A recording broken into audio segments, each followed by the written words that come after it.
පාඩම ආර්ථික වර්ධනය හා සංවර්ධනය කියන පාඩම. ඔයාලා කොලේක ලියාගන්න මම ටිකක් පුළුල් සටහනක් දෙනවා. අර ටියුට් එකේ ඊට පස්සේ ඔයාලට අවශ්‍ය විදිහට ඒ සටහන දාගන්න පුළුවන් ඈ. හරි ඉස්සලා අහගන්න. අපි යමු මේ ආර්ථික වර්ධනය කියන කොටසට තමයි යන්නේ. ආර්ථික වර්ධනය. දැන් ඔයාට මම ආර්ථික වර්ධනයට වෙනම ටියුට් එකක් දීලා තියෙනවා. ආර්ථික සංවර්ධනයට වෙනම ටියුට් එකක් දීලා තියෙනවා. මේකට කියන්නේ ඉකොනොමික් ග්‍රෝත් කියලා කියන්නේ.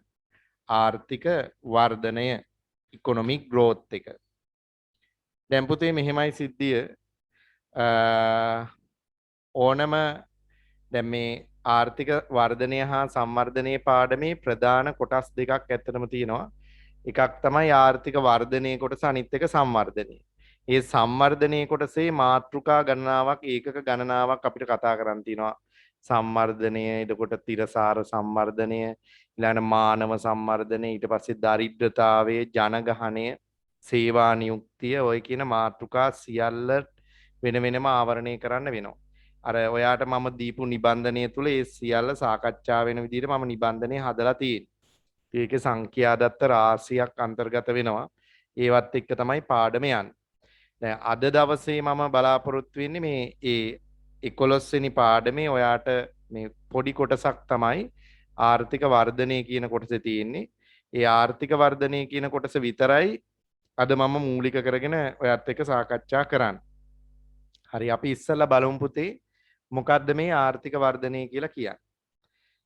දැන් මෙන්න මෙහෙමයි. දැන් ඔයා පළවෙනි පාඩමේදීත් මේ මාතෘකාව ඉගෙන ගත්තා. ඇත්තටම ආර්ථික වර්ධනය කියන්නේ මොකද්ද? ඒක මනින්නේ කොහොමද? ඒක නිෂ්පාදන හැකියාව වක්‍රයක නිරූපණය කරන්නේ කොහොමද? ඒවා අපි පළවෙනි පාඩමට අදාළව කතා කරපු දේවල්.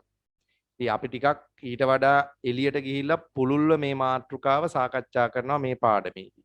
මොකද මෙතන තමයි ආර්ථික වර්ධනය කතා කරන්න තියෙන තැන. පැහැදිලිද? ඒ හින්දා මේ කොටසේ තමයි අපි ආර්ථික වර්ධනය ටිකක් පුළුල්ව ඉගෙන ගන්න. හොඳයි. අපි සරලව ගත්තොත් ආර්ථික වර්ධනය කියලා කියන්නේ මොකක්ද? දැන් කාට හරි අදහසක් තියෙනවා නම් කියන්න බලන්න. අපි දැනට දන්න දේවල් වලට අනුව ආර්ථික වර්ධනය මොකක්ද අදහස වෙන්නේ? අපි මොකක්ද ඇත්තටම ආර්ථික වර්ධනය කියලා කියන්නේ? හරි, මම කියන්නම්කෝ. පුතේ මෙහෙමයි.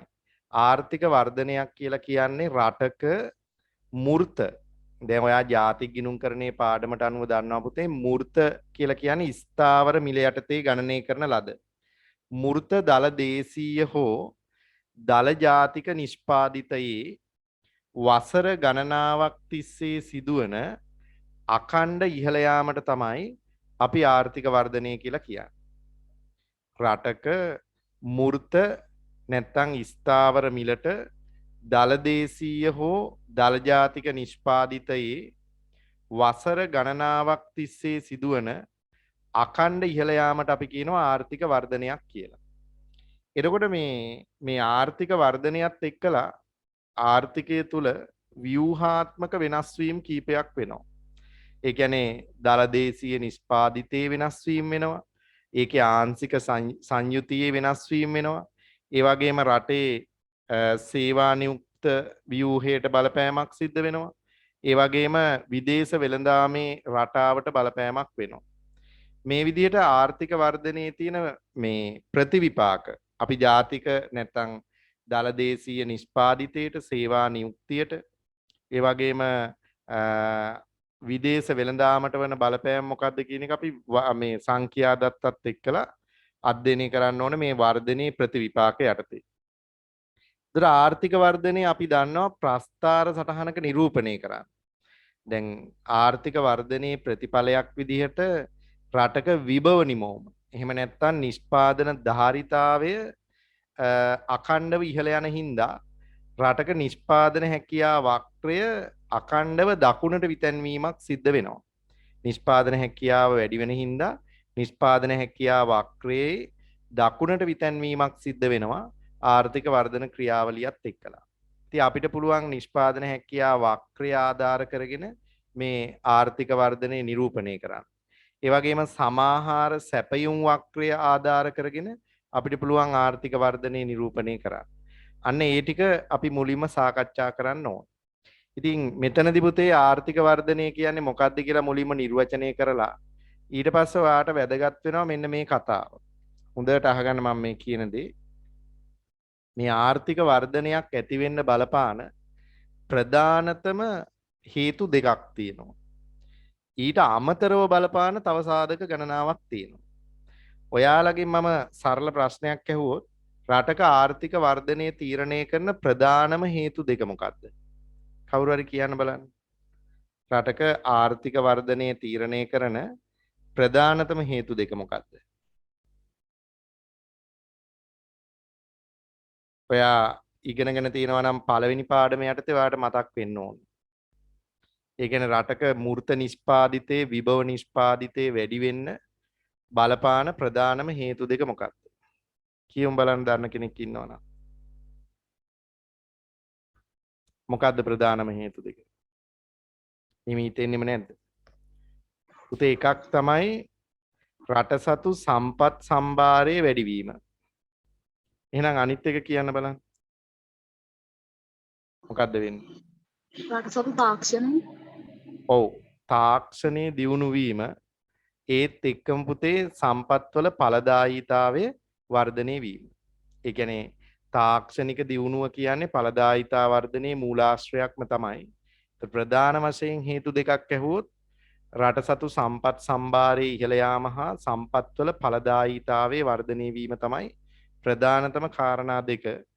ඒ යටතේ පුතේ මේ සම්පත්වල ඵලදායීතාවයේ වැඩි වෙන්න බලපාන එක සාධකයක් තමයි නිෂ්පාදන තාක්ෂණයේ දියුණු වීම කියන తත්වය. ඒ නිසා ඔන්න ඔය කියන හේතු නිසා රටක මූර්ත නිෂ්පාදිතය එහෙම නැත්නම් විභව නිමෝම අඛණ්ඩව ඉහළ යනවා නම් ඒකට තමයි අපි ආර්ථික වර්ධනය කියලා කියන්නේ. ඉතින් සමහර ළමයි මට කතා කරලා කිව්වේ දැන් දෙවෙනි කොටසේ ආයන්න කොටසේ රාජ්‍ය පොදු ආර්ථිකයේ පාඩම ලියන්න ගොඩක් අය සූදානමින් ඉන්නවා. මුදල් බැංකු පාඩමට ටිකක් අකමැති අය ඉන්නවා ගණන් ආවොත් අමාරු වෙයි කියලා. ජාත්‍යන්තර වෙළඳාම් පාඩමත් ටිකක් එහෙ මෙහෙ කට්ටිය කීප දෙනෙක් අකමැතියි වගේ ලියා ගන්න. ඉතින් ඒ අය කියන්නේ සංවර්ධනයේ පාඩමේ ප්‍රශ්නේ අපි තෝරගන්නවා කියලා. මෙහෙම එකක් තියෙන්නේ. සංවර්ධනයේ පාඩමේ ඇත්තටම ඉන්නේ ලේසි ප්‍රශ්නයක්. ඒක මම දන්නවා. එකම දේ සංඛ්‍යාදත්ත පාඩම් කරන්න වෙනවා ඔයාට. මොකද සංඛ්‍යාදත්ත වලින් ලකුණු 4ක විතර ප්‍රශ්නයක් එන්න පුළුවන්. එතනදී ඔයාට නිසකවම ඒ ලකුණු 4 අහිමි වෙන්න පුළුවන් සංඛ්‍යාදත්ත දන්නේ නැත්තම්. හැබැයි අවශ්‍ය සංඛ්‍යාදත්ත ටික දෙනවා අපි විභාගෙට ලං වෙච්චාම තව මාසයකින් විතර දෙන්නම්. එතකොට විභාගෙට ළඟයි. එතකොට ඔයාට මේ සංඛ්‍යාදත්ත පාඩම් කරන්න වෙනවා. ඒ පාඩම් කළා සංවර්ධනයේ පාඩම ලියන්න ඒකේ ගැටලුවක් නැහැ. හැබැයි මම දකින හොඳම choice එක මම පෞද්ගලිකව දකින ඔයාලට මුදල් බැංකු පාඩම හා ජාත්‍යන්තර වෙළඳාම් පාඩමටත් සෙට් වෙනවා නම් ගොඩක් හොඳයි. මුදල් බැංකු පාඩමේ අමාරුයි කියලා එහෙම ලොකුවට ප්‍රශ්න දැන් අපි සාකච්ඡා කරමින් ආවා. ඔයා දැක්ක අර මේ ණය මැවීම එහෙම ගණන් දැන් ගිය සතියේ මම ගණන් ටික චුට්ටක් වේගෙන් හදන්න ඇති. මං හිතන්නේ ඒක දැනෙන්න. නමුත් ඔයාට මම ගණන් හදන්න දුන්නේ. මම හැදුවා නෙවෙයි. මම ඔයාට හදන්න දීලා තමයි මම හැදුවේ. ඒ හින්දා අර ඔයා ඇත්තටම හදලා තියෙන්න ඕනේ ගණන්. ඒ වුණාට මේ සමහරුන්ට බය වෙලා වගේ පාඩමට. ඉතින් මම හිතනවා ඉතින් ඒ ගණන් ටික ඔක්කොම එන්නේ ලකුණු 4ක පොඩි කොටසක් එන්නේ. ඔයා ඒක දන්නවා. ගොඩාක් දැන් ප්‍රශ්නවල ලියන්න රචනා ස්වරූපේ ප්‍රශ්නේ තියෙන්නේ පුතේ. ඒ නිසා මගේ දැක්ම ඉතින් ඔයා අර සංවර්ධනයේ පාඩමටත් සෙට් වෙන්න අනිත් පාඩම් දෙකත් සූදානමින් යන්න. මොකද ඒ වගේ ලේසි ප්‍රශ්නයක් ආවොත් ඒක කරන්න පුළුවන් හින්දා. ගොඩක් අයට කිසිම ගැටලුවක් නැහැ පොදු ආර්ථිකයේ පාඩමේ ප්‍රශ්න ලියනවාම කියන තැන බහුතරේ ඉන්නවා. ඉතින් ඒක හොඳයි. ඒක ලේසි ප්‍රශ්නේ.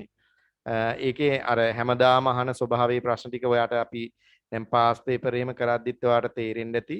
එකම විදිහේ ප්‍රශ්න ටිකක් තමයි අහලා තියෙන්නේ. දැන් මම මේ සතියේ පේපර් ක්ලාස් එකට මම දෙන්නම් 2020 පේපර් එකේ ප්‍රශ්න ටික. ලියන්න පුළුවන් අය දැම්මම ලියලා තිබ්බට කමන්නේ 2020 A level පේපර් එකේ ප්‍රශ්න ටික අපි සාකච්ඡා කරමු මේ සැරේ පේපර් ක්ලාස් එකේ. දැම්මම ලියන්න පටන් ගත්තට කමක් නැහැ. මේ ඒ ටික ලියාලා තියාගන්න. ඒ ටික තමයි මම හිතාන ඉන්නේ සාකච්ඡා කරන්න. ඊට පස්සේ මම ඊළඟ ඔයාලට අර මේ 10 වෙනිදායෙන් පස්සේ විතර අපි ටියුට් දෙන්න අහපව් පන්ති ගාස්තු අය කරන්න ඔයාලට එන්න කියනවා ගෙවන්න. ඒ දවසට මේ ඔයාට මම පේපර් කට්ටලා 8ක් විතර දෙන්නම්. පාස් පේපර් නෙමේ ආදර්ශ ප්‍රශ්න පත්‍ර. ඒකට ඒ වගේ ලකුණු මට්ටම බලමු අපි ඒවා ගත්ත ගමන් ගත්ත දවසේ ඉඳලා ලියන්න පටන් ගන්න. මං කවදද ලියන්න ඕනි කියලා ප්‍රශ්නයක් නැහැ. ඔයාට තියෙන ටයිම් එකේ ඉඳලා අංක දාලා දෙන්නම්. අංක 1 ඉඳලා ලියන්න. ප්‍රී වෙලාව තියෙන හැම වෙලේකම පේපර් එකක් ලියලා තියන්න. ඊට පස්සේ මම WhatsApp group එකේ දානවා මෙන්න අහවල් අංක දරන පේපර් එක තමයි මේ දවසේ සාකච්ඡා කරන්න කියලා. එතකොට ඔයාට ඒකේ උත්තර පත්‍රෙත් එක්ක ළඟ තියාගත්තාම හරි ලේසි වැඩේ කරන්න. ඒ නිසා මේ පේපර් ටික ලියමු. ලියලා හුරු වෙමු. විශේෂයෙන් අර සෙකන්ඩ් සයිකේ කරන දරුවෝ එහෙම ඉන්නවා නම් group එකේ. ඒ අය අනිවාර්යයෙන්ම පේපර් ටික ලියන්නම ඕන. එයාලා දැන් කරන්න ඕන දේ තමයි එයාලා පාඩම් කර කර පේපර් ටික ලියන එක. ඉතින් පළවෙනි පාර ලියන ළමයිනුත් දැන් පේපර් ලියන මට්ටමේ ඉන්නේ. මම දන්නවා ගොඩක් අය හොඳටම ලියනවා, බරටම ලියනවා, සැරටම ලියනවා නේ. ඉතින් හැමෝම මේ මට්ටමට එන්න එකම දේ අර ඔයා දැන් පාඩම් කරලා ප්‍රශ්න 5ක් එහෙම සිලෙක්ට් කරගෙන සෙට් වෙන්න ඉතින් විභාගෙට ලියන්න. දැන් මේ අවසාන පාඩම්නේ යන්නේ පුතේ. ඒතර ඔයාට සතුටු වෙන්න පුළුවන්. අඩේ අපිට මෙච්චරයි තියෙන්නේ. දැන් ඒ ආවරණේ නොයිච්ච කොටස් ටික හොඳට බලාගෙන අනිත් දේවල් ටික කරගන්න පුළුවන් කියලා. ඉතින් දැන් මෙහෙම දෙයක්ත් මට ඕනනම් කරන්න පුළුවන්. කාට හරි දැන් දරුවෙකුට දැන් සමහර දරුවෝ ඉන්නවා පාඩම් අහුවෙලාම නැති ළමයි. ඒ ඔයාලට පුළුවන් නම් වෙනම කණ්ඩායමක් හදාගත්තොත් මට ඒ අයට ඒ පාඩම් ටික වෙනම කරලා දෙන්න පුළුවන්. ගෙදරට උනත් ඔයාලගේ කාගේ හරි ගෙදරකට හරි ඇවිල්ලා අපිට කරන්න පුළුවන්. හැබැයි ඒකේ ගෙදරකට ආපුවාම ඔයාට ඒ පන්ති කිරීම සම්බන්ධ වගකීමක් නම් ගන්න වෙනවා. මොකද මම මේ විතරක් මැදිහත් වෙලා හරියන්නේ නැහැ. දෙමාපියොත් සම්බන්ධ වෙලා MCQ වැඩිපුර කරමු කියලා කියනවා. හරි. මේ සැරේ දැන් මම 2020 පේපර් එකනේ ඔයාලට මම ලියන්න කිව්වේ. පුතේ ඒක ලියන අතරතුර මම මේ උදේ දාන්නම් සෙනසුරාදා හවස දාන්නම් MCQ පේපර් එකක්. MCQ පේපර් එක සාකච්ඡා කරන්න අපි කාලයක් ගමු. මොකද අපි කිව්වනේ එදා ටිකක් වැඩිපුර කරනවා කියලා ඉරිදා ඉඳලා. එතකොට ඔයාට මේ කාලේට මේ ටිකක් වැඩියෙන් සාකච්ඡා කරන්න පුළුවන් වෙයි අපිට. මේ ඉරිදා පන්තිත් වැඩිපුර වෙලාවක් කරන්න පුළුවන්. සෙනසුරාදාත් අපි වැඩිපුර වෙලාවක් දාගත්තනේ කරන්න. පන්තිය 3 වෙනකම් විතර යන්න. එතකොට මේ ටයිම් වල අපි පේපර් එහෙමත් කරන්න ගමු. එතකොට දැන් සෙනසුරාදා පන්ති තියරි පැය දෙකක් විතර කරලා ඉතුරු පැයේ අර බහුවර්ණ පේපර් එකක් එහෙම කරන්න සාකච්ඡා කරන්න ගමු. මං හෙට හවස විතර එක පේපර් එකක් දාන්නම් WhatsApp එකට. ඒක කරන්න නැත්නම් ඔයාලට දැම්මම මං කියන්නම්කෝ 2020 බහුවර්ණ පේපර් එක තියෙනවනේ පුතේ. 2020 බහුවර්ණ පේපර් එක කරලා තියන්න අපි සෙනසුරාදා තියරි කොටසක් කරන අතරතුර බහුවර්ණ පේපර් එක යමු. කියන්නේ රිවිෂන් එකේ පාඩම කරලා ඒකේ කොටසක් කරන අතරතුර බහුවර්ණ පේපර් එකත් යමු. ඒතර රචනා පේපර් එක මේ අර දවසේ සාකච්ඡා කරන්න පුළුවන්. ඇත්තටම කාලයක් අවශ්‍යයි. ලොකු කාලයක් එක දවසකට ඔයාලට දෙන්නත් බෑනේ. මට නම් ගැටලුවක් නැහැ. මොකද මට නෙමෙයි ප්‍රශ්න තියෙන ළමයිට කරන්න කිව්වොත් ඔන්න අහවල් ටයිම් එකේ තව පන්තියක්. එහෙමත් ප්‍රශ්නයක් තියෙනවනේ.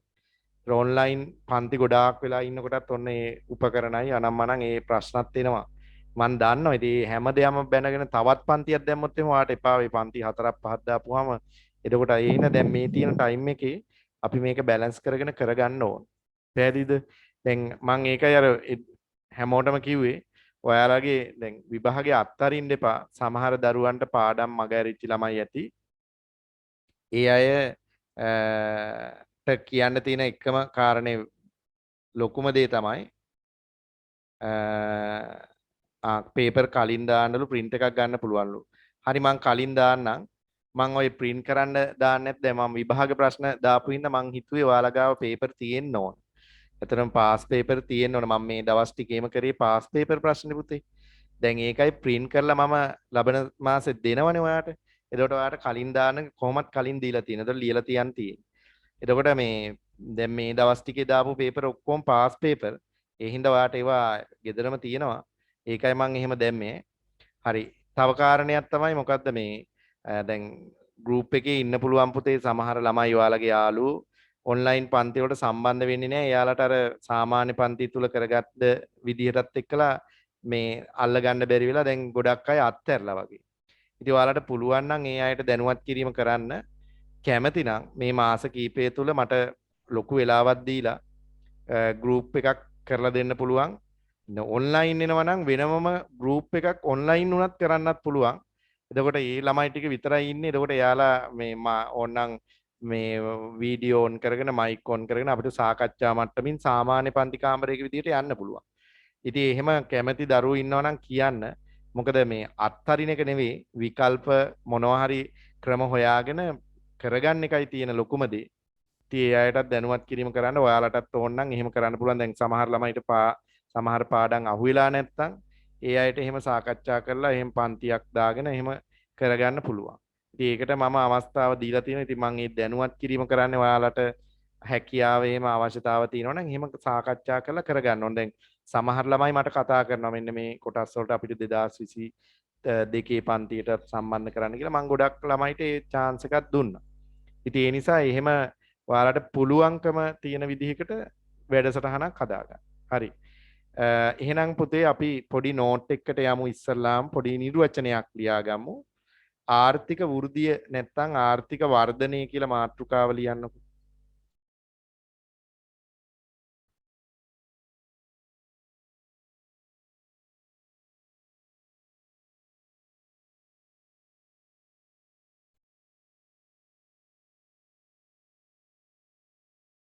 ආර්ථික වෘද්ධිය නැත්නම් ආර්ථික වර්ධනය.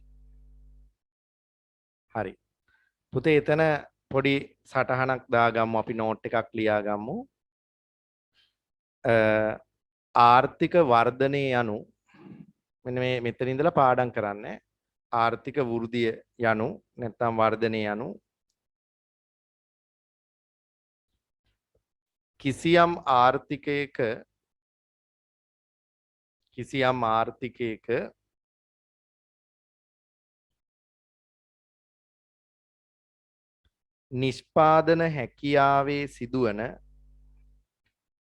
නිෂ්පාදන හැකියාවේ සිදුවන තිරසාර ප්‍රසාරණයයි. පුතේ මේක මේ ඔයාගේ පොතක හරි කොලේක හරි ලියන්න. ටිකක් පුළුල් සටහනක් දෙනවා මම. ඒක සාරාංශ කරලා ඔයාගේ අර මම දීපු ටියුට් එකට ගන්න.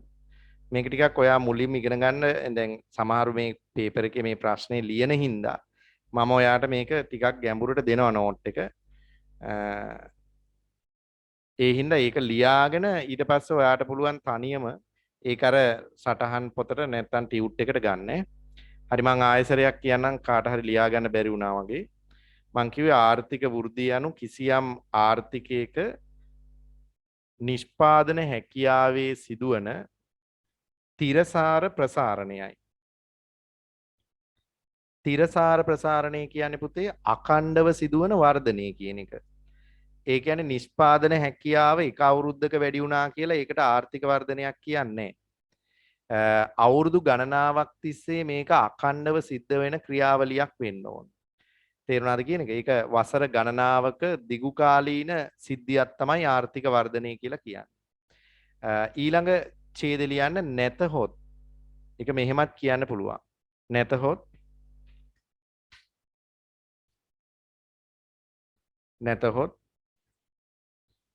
විභව දලදේශීය නිෂ්පාදිතයේ හෝ විභව දලදේශීය නිෂ්පාදිතයේ හෝ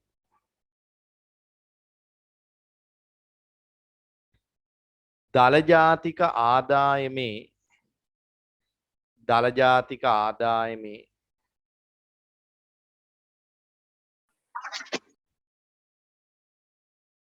අඛණ්ඩ ඉහළ යාමයි.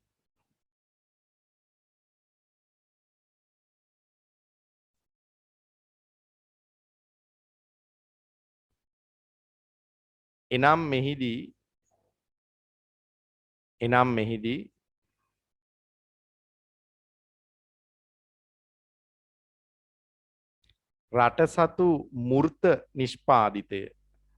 රටසතු මූර්ත නිෂ්පාදිතය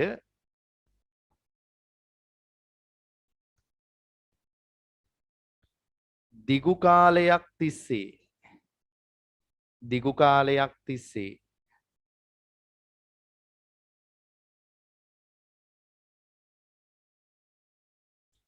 අඛණ්ඩව ඉහළ යාමක් සිදුවේ. දිගු කාලයක් තිස්සේ අඛණ්ඩව ඉහළ යාමක් සිදුවේ. හරි. පුතේ දැන් මේ මෙතන චූටි දෙයක් මම ඔයාලට කියලා දෙන්න හදනවා. මේක ඔයා පළවෙනි පාඩමේදීත් අල්ලගත්තු දෙයක්. බලන්න මේක මතක නැති ළමයි ඇති.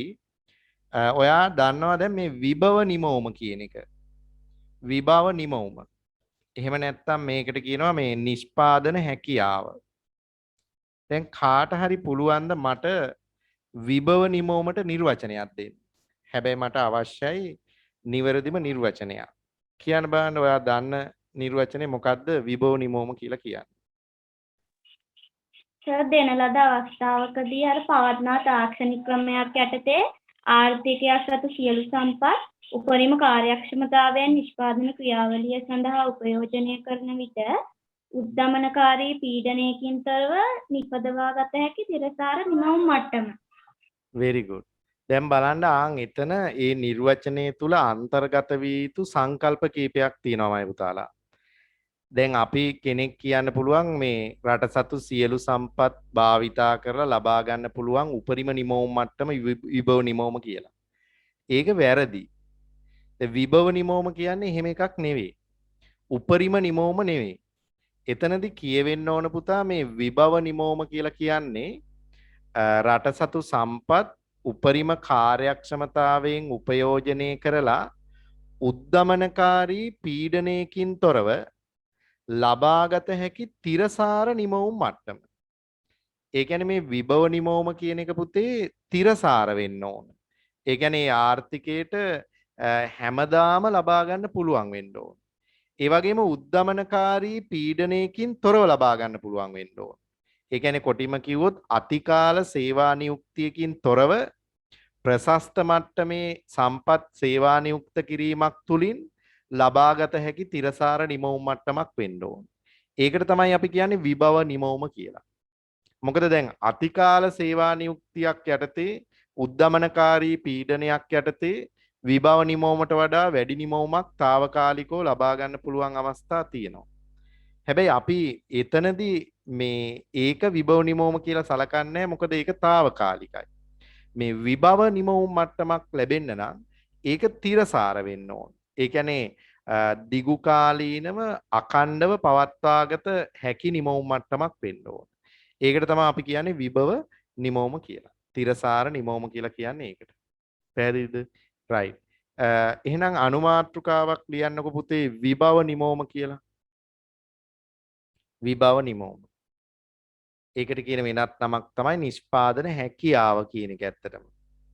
ඒක හරියට නිර්වචනය කරන්න ඉගෙන ගන්න මේ නිර්වචනය අවශ්‍යයි ලියා ගන්න විභව නිමවුම. අපි ලියමු උද්දමනකාරී පීඩනයකින් තොරව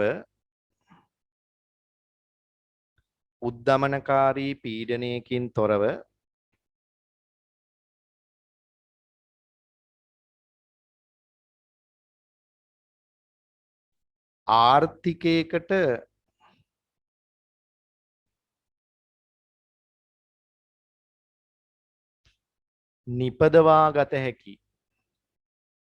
නිපදවාගත හැකි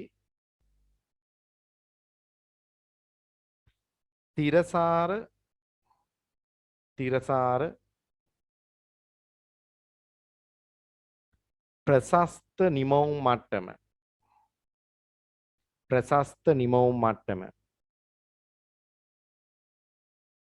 සායත් කියන්නකෝ. උද්දමනකාරී පීඩනයකින් තොරව ආර්ථිකයකට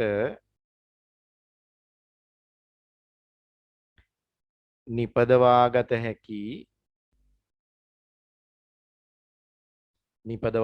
හැකි තිරසාර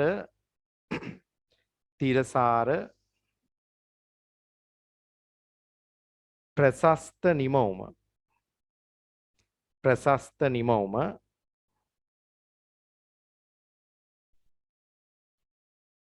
විභව නිමෝම වේ. තිරසාර ප්‍රශස්ත නිමෝම විභව නිමෝම වේ.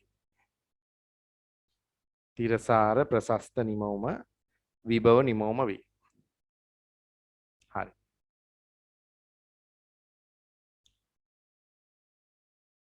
එතන වෙනම ඡේදකින් ලියන්න. එනම්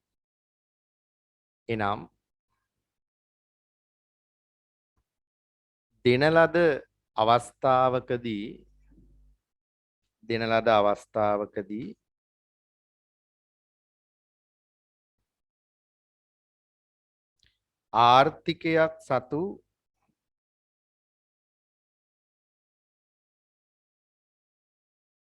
ආර්ථිකයක් සතු සියලු සම්පත්, ඒ කියන්නේ වර්තමාන પરම්පරාව භාවිතා කරන ඒවා තමයි. ආර්ථිකයක් සතු සියලු සම්පත්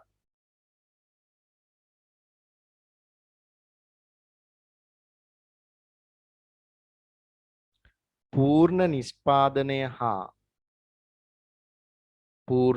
නිෂ්පාදනය හා පූර්ණ සේවා නියුක්තිය යටතේ පූර්ණ නිෂ්පාදනය හා පූර්ණ සේවා නියුක්තිය යටතේ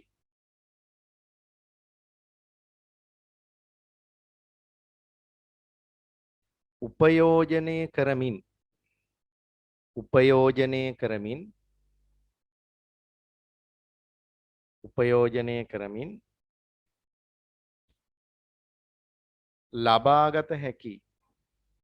ලබාගත හැකි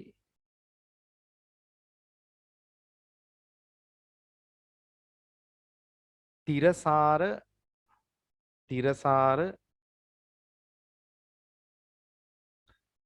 උපරිම නිමවුම් මට්ටමයි. ඒ කියන්නේ උපරිම හැබැයි තිරසාර වෙන්න ඕන. තිරසාර උපරිම නිමවුම් මට්ටමයි. තිරසාර උපරිම නිමවුම් මට්ටමයි.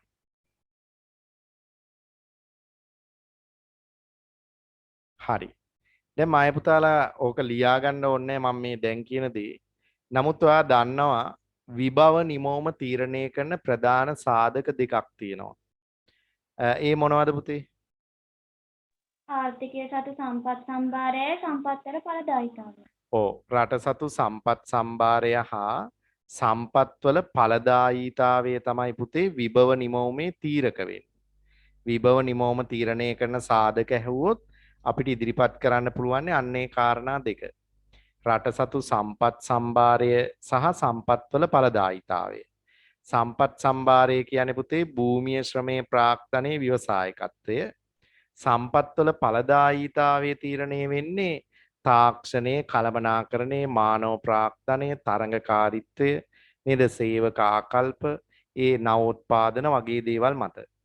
එතකොට මේ සියලු දේ මත රට සතු විභව නිමෝම හේවත් නිෂ්පාදන හැකියාව තීරණය වෙනවා. පුතේ දැන් එතකොට අපි ආර්ථික වර්ධනය ගැනනේ කතා කළේ. එතකොට මේ ආර්ථික වර්ධනයේදී සිද්ධ වෙන්නේ ඔන්න ඔය කියන විභව නිමෝම.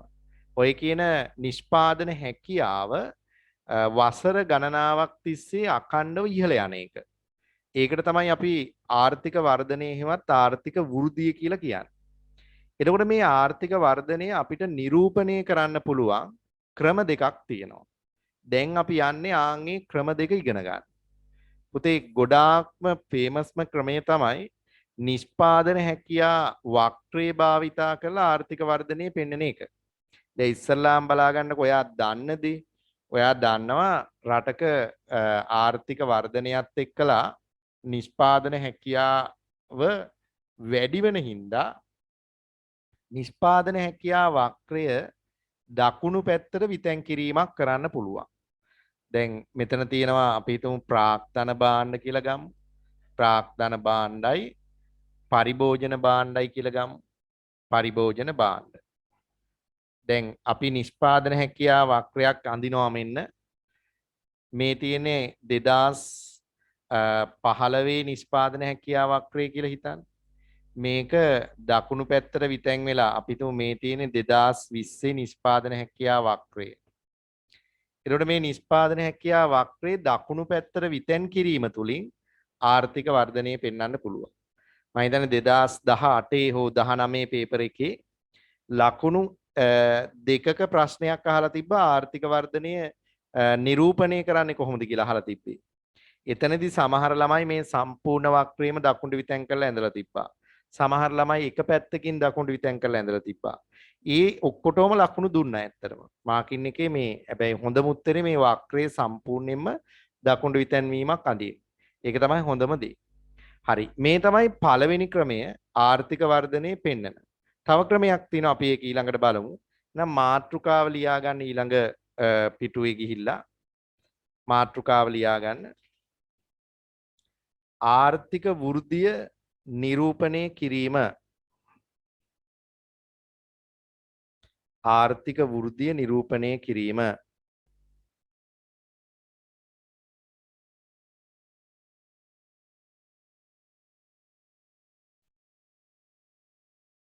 හරි. අපි ඒකේ අංක 1 දාලා ලියන්න පුතේ. අංක 1 දාලා ලියන්න. නිෂ්පාදන හැකියා වක්‍රයක් නිෂ්පාදන හැකියා වක්‍රයක්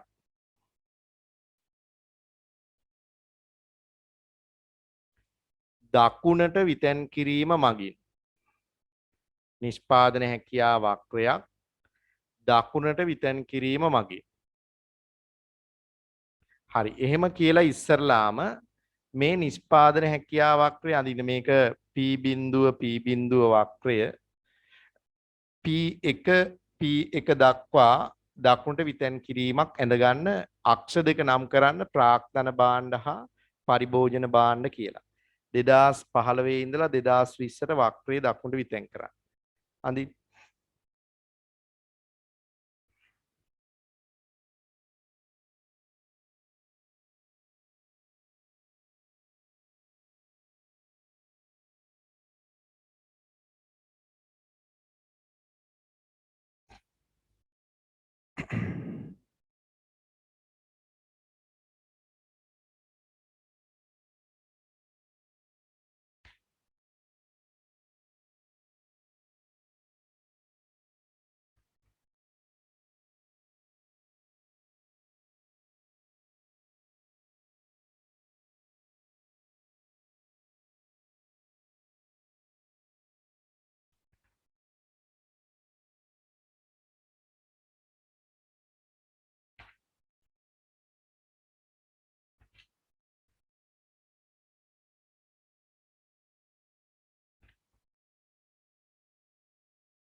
හරි ඇඳලා ඉවරයි මේ ප්‍රස්තාරයට ඉදිරියෙන් ලියා ගන්න නෝට් එකක් මෙහෙම ආර්ථික වෘද්ධි ක්‍රියාවලියත් සමග ආර්ථික වෘද්ධි ක්‍රියාවලියත් සමග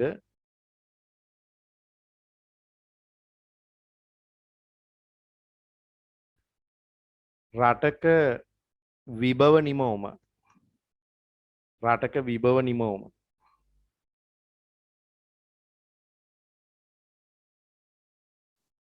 වර්ධනය වන නිසා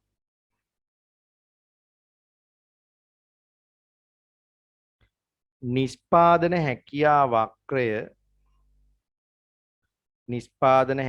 වක්‍රය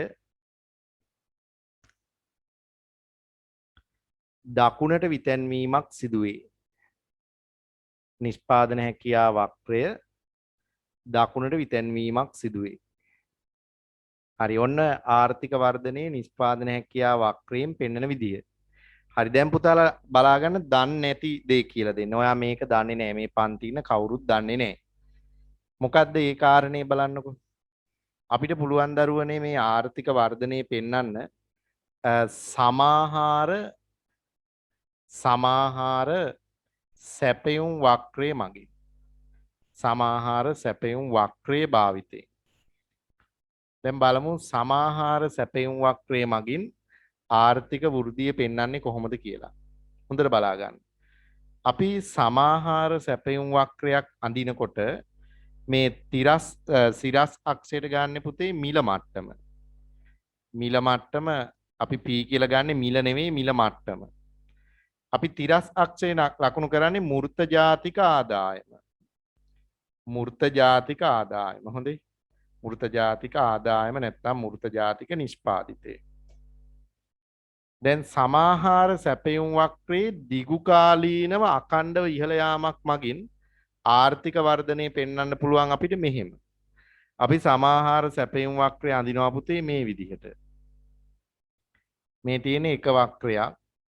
මේ LRAS loan run aggregate supply දිගුකාලීන සමාහාර සැපයුම් වක්‍රය.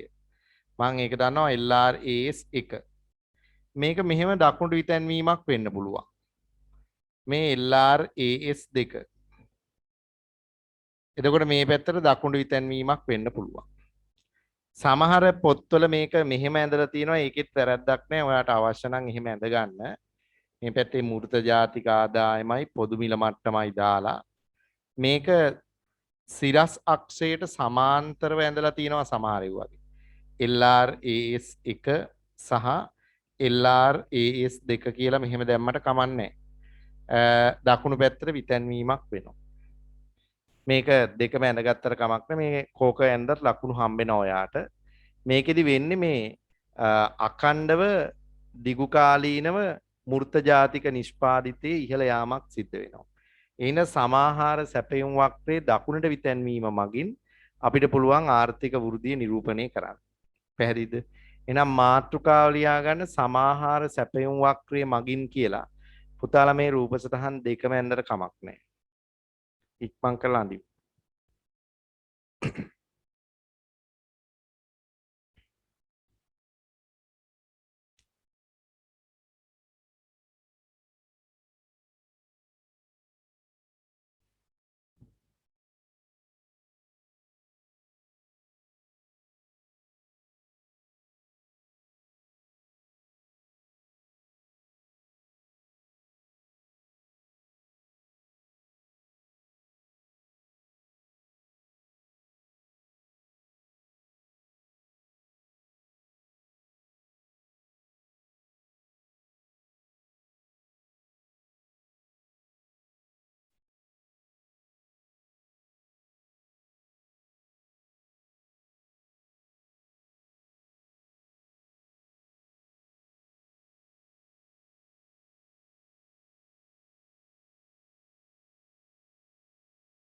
ප්‍රස්ථාර දෙකම ඇඳලා කමක් නැහැ.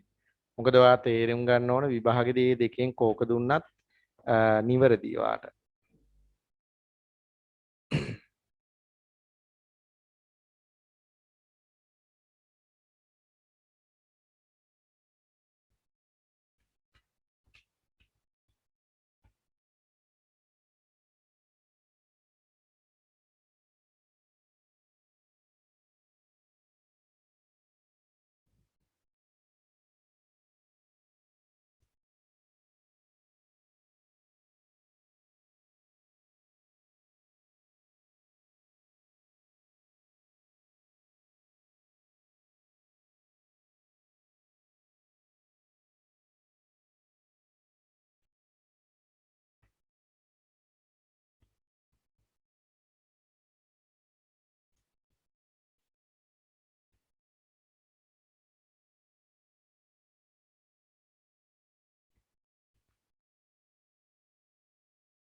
හරි ඇඳලා ඉවරයි වගේ. එහෙනම් ලියා ගන්න පහලින් හෝ පහලින් ලියන්න මෙහෙම ප්‍රස්ථාර සටහනේ පරිදි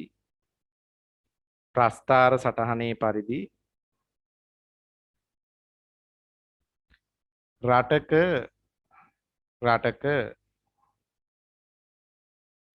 ආර්ථික වෘද්ධියත් සමග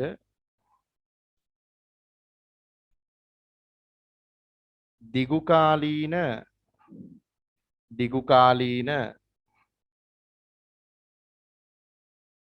සමාහාර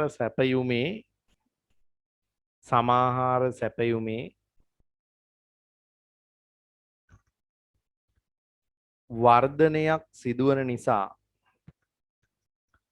දිගුකාලීන සමාහාර සැපයුමේ වර්ධනයක් සිදුවන නිසා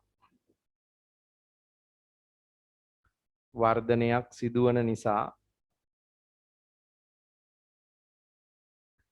සමාහාර සැපයුම් වක්‍රය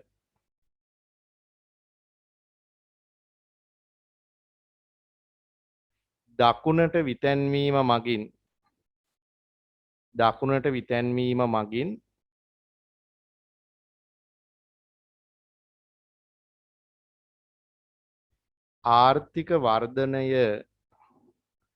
ආර්ථික වර්ධනය නිරූපණය කළ හැක. ආර්ථික වර්ධනය නිරූපණය කළ හැක. ආර්ථික වර්ධනය නිරූපණය කළ හැක. හරි. පුතේ ඊළඟ මාතෘකාව අපි ලියමු. ආර්ථික වර්ධන අනුපාතය. ආර්ථික වර්ධන අනුපාතය. නැත්නම් ආර්ථික වෘද්ධි අනුපාතය කියලාත් කියනවා. ආර්ථික වර්ධන අනුපාතය. මේක ඉංග්‍රීසියෙන් කියන්නේ ඉකොනොමික් growth rate එක. ආර්ථික වෘද්ධි අනුපාතය. ආර්ථික වර්ධන අනුපාතය කියන්නේ ඉකොනොමික් growth rate එක. මොකද්ද මේ ආර්ථික වර්ධන අනුපාතය නැත්නම් ආර්ථික වෘද්ධි අනුපාතය කියන්නේ මොකද්ද කියලා බලමු. දැන් මෙහෙමයි. දැන් ආර්ථික වර්ධනය මනින්න තියෙන ඒ කියන්නේ ආර්ථික වර්ධනයේ වේගය මනින්න තියෙන සූත්‍රය තමයි මේ ආර්ථික වර්ධන අනුපාතය කියන්නේ. ඇත්තටම මේකට ආර්ථික වර්ධන වේගය කියලාත් කියනවා. ඒ කියන්නේ අපි ආර්ථික වර්ධනයේ ප්‍රමාණාත්මක මැනීමක් කරන්න තියෙන දර්ශකයක් තමයි ආර්ථික වර්ධන අනුපාතය කියලා කියන්නේ. ආර්ථික වර්ධන වේගය කියන්නේ. මේකෙන් පෙන්නනවා පුතේ සමීප වර්ෂ දෙකක කාලය තුල රටක මූර්ත දලදේශීය හෝ දලජාතික ආදායමේ නැත්නම් දලදේශීය නිෂ්පාදිතයේ හෝ දලජාතික ආදායමේ සමීප වර්ෂ දෙකක කාලය තුල සිද්ධ වෙලා තියෙන වැඩිවීම පෙර වර්ෂයට සාපේක්ෂව ප්‍රතිශතයක් විදිහට ඉදිරිපත් කිරීම.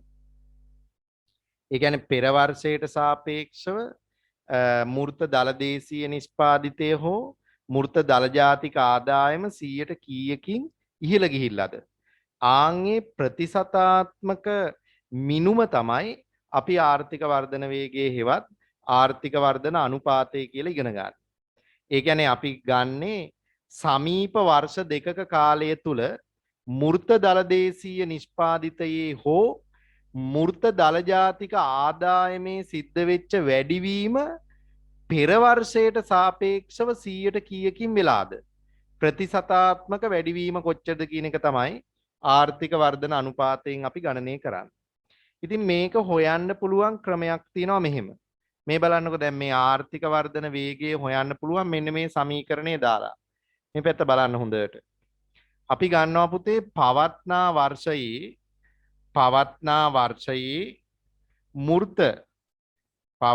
වර්ෂයේ මූර්ත කියන්නේ ස්ථාවර මිලට දල දේශීය නිෂ්පාදිතය හෝ දල ජාතික ආදායම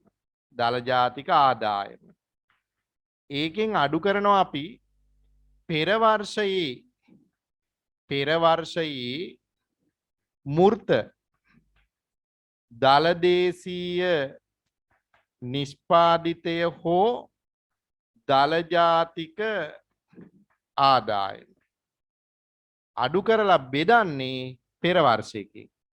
පෙර වර්ෂයේ මූර්ත දලදේශීය නිෂ්පාදිතය හෝ දලජාතික ආදායමෙන් බෙදලා 100ෙන් ගුණ කරනවා.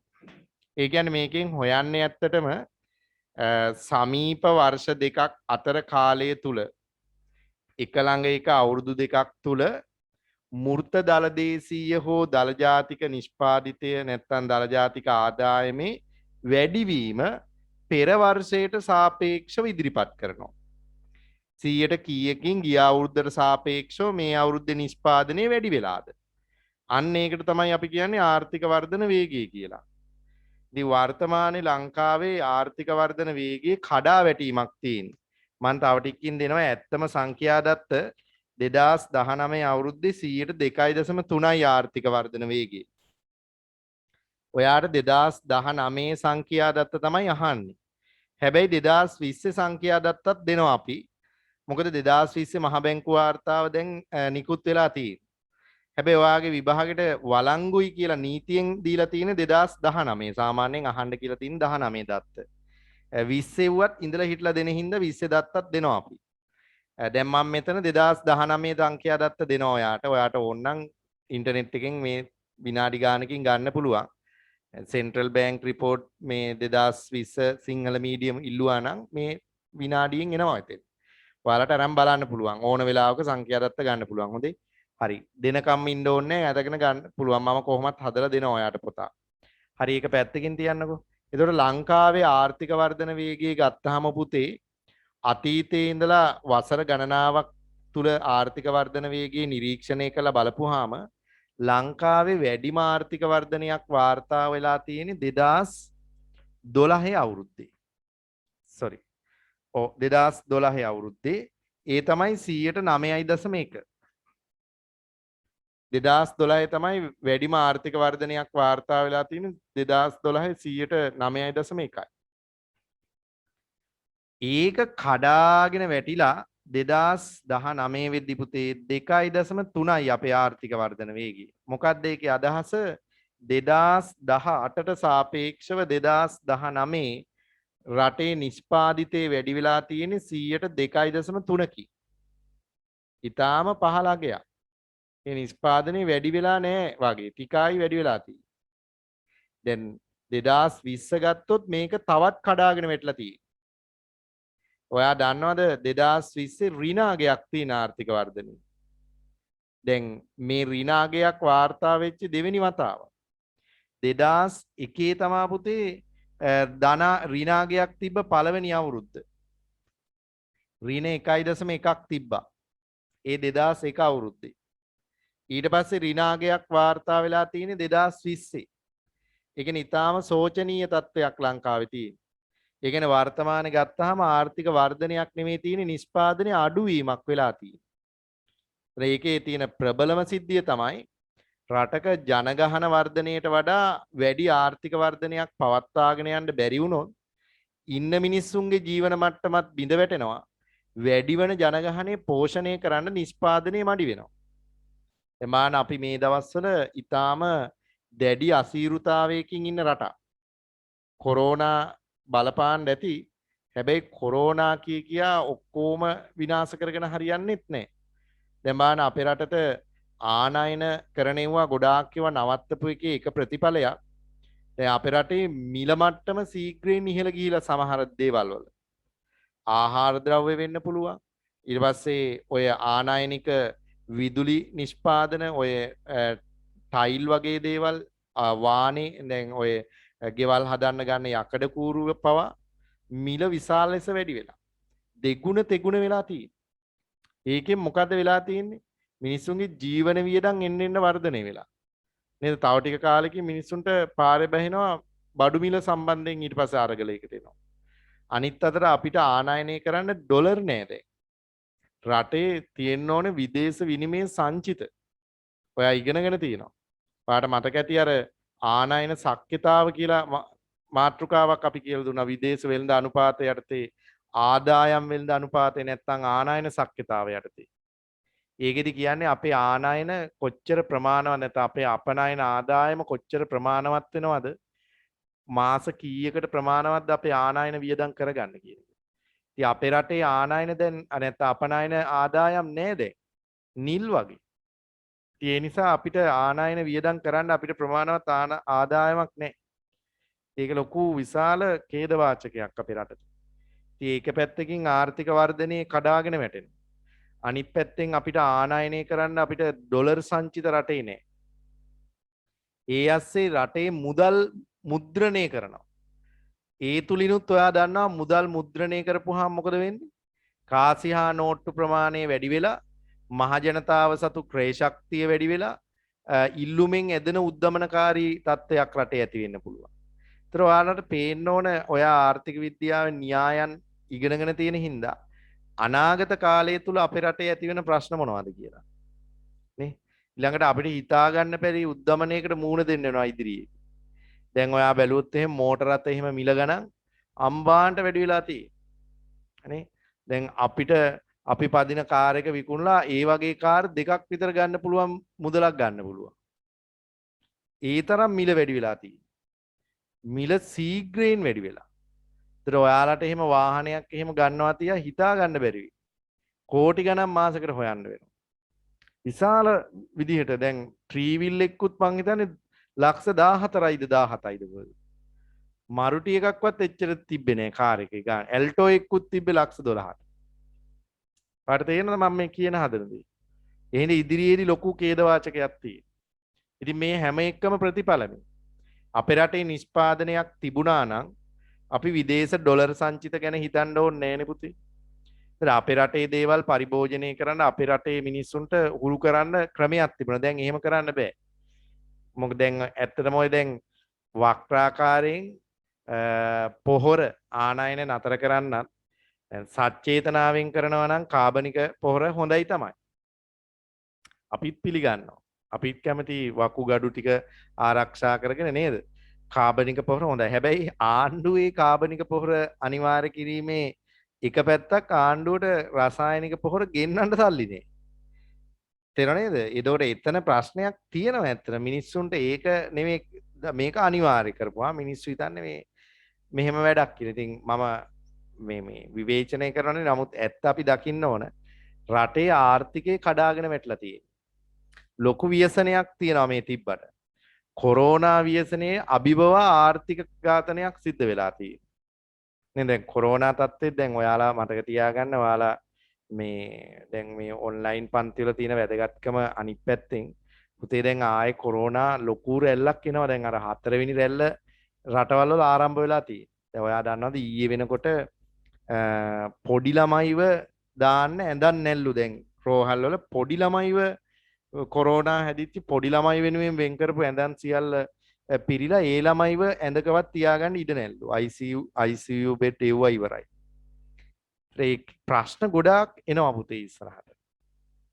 ඒ හින්දා මේ ඔයාටත් ඊටාම සැහැල්ලුවෙන් දකින්න එපා හැමදේම.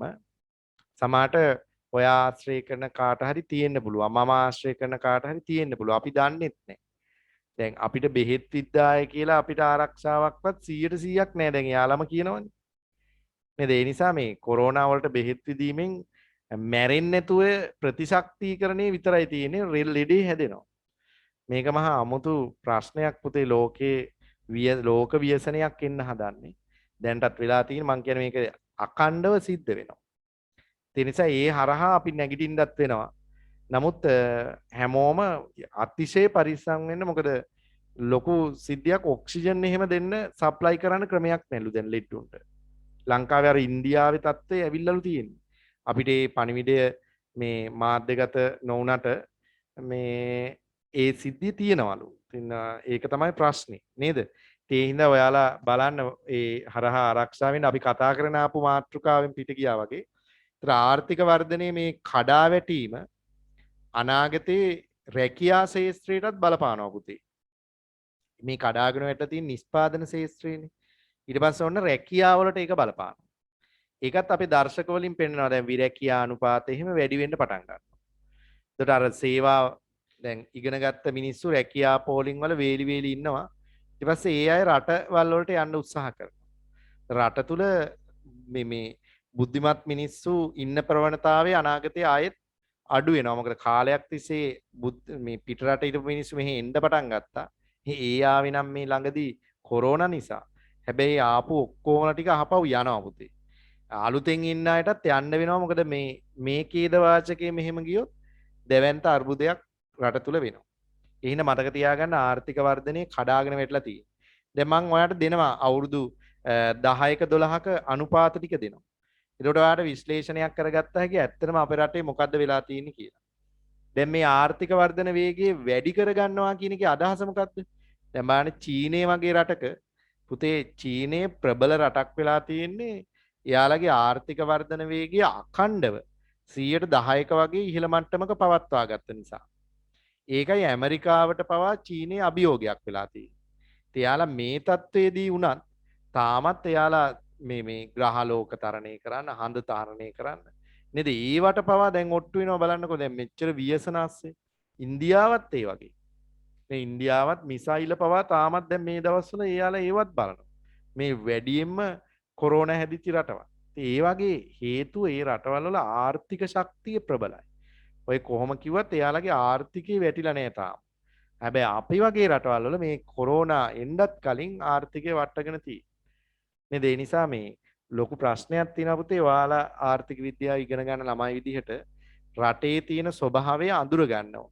මගේ ඉල්ලීම ඔයාලත් ඉගෙනගෙන මේ රටවල් වල ඉන්න එපා. මේ රටවල් වල හිටියා කියලා ඔයාලට ලොකු සුගතියක් අත් කරගන්න බෑ. උදාහරණයක් අපි භුක්ති විඳින ජීවන තත්ත්වයවත් ඔයාලට ළඟා කරගන්න බැරි වෙයි. දැන් අපි කියලා මහා ලොකු සුපීරි ජීවන තත්ත්වයක් භුක්ති විඳින්නේ නැහනේ.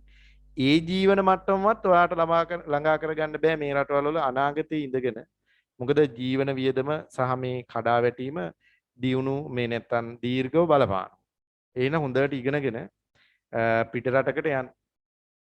හරි ගිහිල්ලා සුද්දෙක්කෝ සුද්දියක් හොයාගෙන එහි ජීවත් වෙන්න. ඒක තමයි කරන්න තියෙන්නේ නේ. මොකද මෙහි ඉඳලා හරියන්නේ නැහැ. මම නම් දකි. මාත් තව ටික දවසකින් යනවා. ඔයාලාට යන්න නේද? අපි එහෙදි හම්බෙන්න පුළුවන් ඊට පස්සේ. හරි. ලියා ගන්නකො බලන්න ආර්ථික වර්ධන වේගය. නැත්තම් අනුපාතය. අපි පොඩි නිර්වචනයක් ලියමු පුතේ. ලියන රටක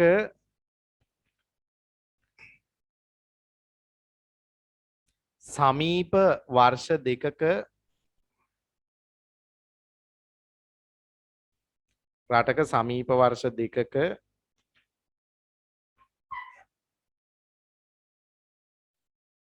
කාල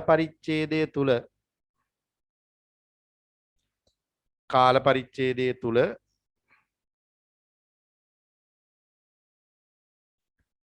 මූර්ත දල දේශීය නිෂ්පාදිතය හෝ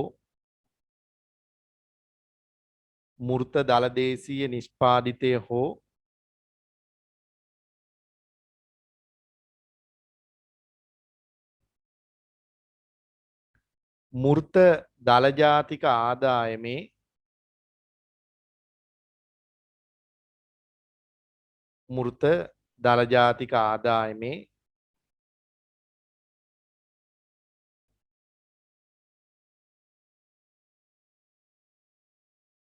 සිදුවී ඇති වෙනස් වීම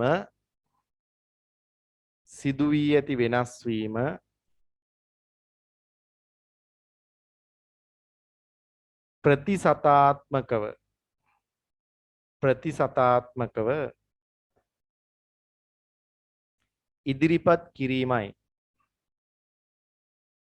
ඉදිරිපත් කිරීමයි. පුතේ අපි මේ සමීකරණය ලියමු. හැබැයි මේක කෙටි කරලා අපිට ලියන්න පුළුවන්. මෙහෙම පොඩ්ඩක් බලා ගන්න.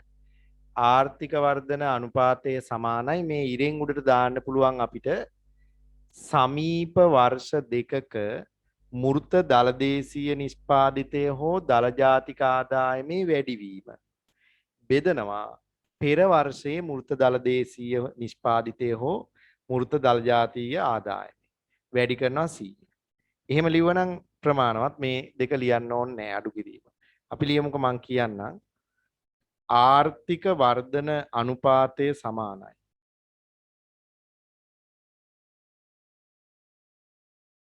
ආර්ථික වර්ධන අනුපාතය සමානයි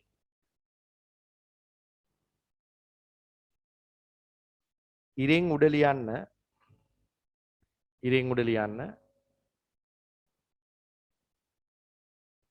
සමීප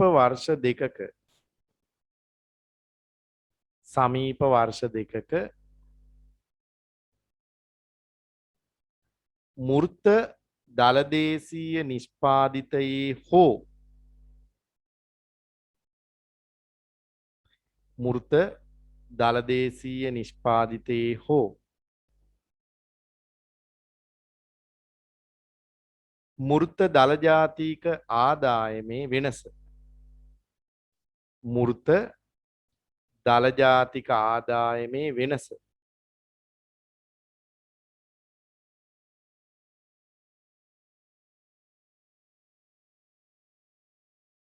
බෙදන්න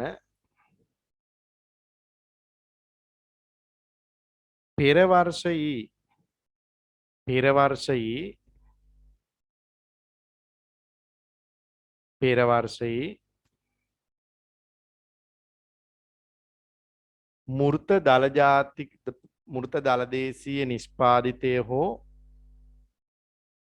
මූර්ත දලදේශීය නිෂ්පාදිතය හෝ දල ජාතික ආදායම ගුණ කරන්න 100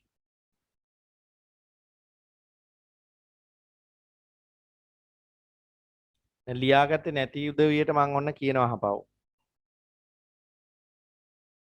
ආර්ථික වර්ධන අනුපාතය සමානයි ඉරින් උඩ සමීප වර්ෂ දෙකක මූර්ත දලදේශීය නිෂ්පාදිතයේ හෝ දල ජාතික ආදායමේ වෙනස බෙදන්න පෙර වර්ෂයේ මූර්ත දලදේශීය නිෂ්පාදිතය හෝ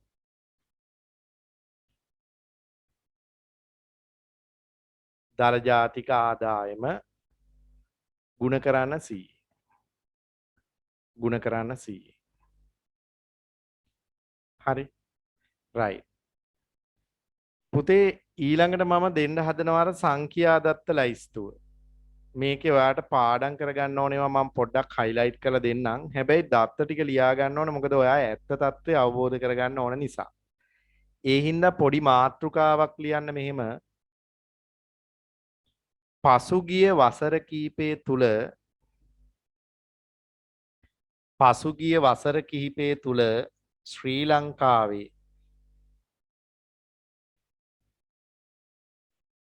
පසුගිය වසර කිහිපය තුල ශ්‍රී ලංකාවේ ආර්ථික වර්ධන වේගයේ හැසිරීම පසුගිය දශක කිහිපය තුල ශ්‍රී ලංකාවේ ආර්ථික වර්ධන වේගයේ හැසිරීම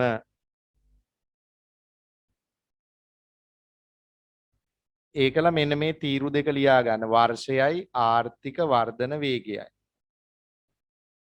වර්ෂය සහ ආර්ථික වර්ධන වේගයේ 100ට අගේ දෙන්න හදා මේ තීරු දෙක ලියා ගන්න පහලට එනවා වර්ෂය ආර්ථික වර්ධන වේගය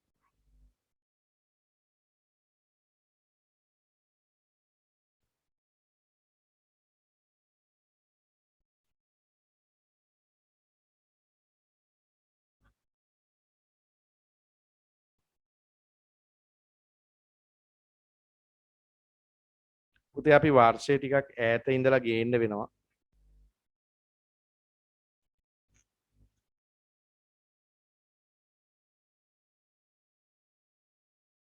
ඔයාට ලියන්න වෙනවා පුතේ 1999 ඉඳලා 2019 දක්වා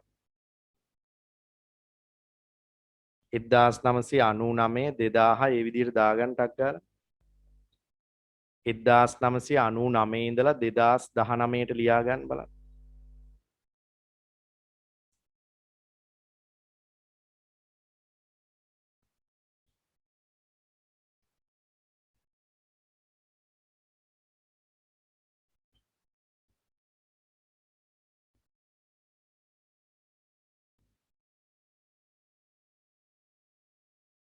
අනූ නමේ ඉඳලා 2019ට ලියන්න. ඒක ලියන්න දන්නවනේ ඔයා. වරද්දන්න එපා පොඩි ළමයි නෙමෙයිනේ. දැන් සංඛ්‍යා දත්ත ටික මං එහා පැත්තේ තීරුවේ කියාගෙන යනවා පිළිවෙලට. ඔයාට තියෙන්නේ 1999 ඉඳලා ලියාගෙන යන්න. ඔන්න මම දැන් කියනවා 4.3යි. ඒ කියන්නේ 99. 4.3යි ඊළඟට 6යි ඊළඟ ඍණ 1.5යි 4.0යි 5.9යි 5.4යි 6.2යි 7.8යි 7.7යි 8යි නෙමෙයි 7.7යි ඊළඟ 6.8යි 2007 6.8යි ඊළඟ 6.0යි 3.5යි 8.0යි 8.4යි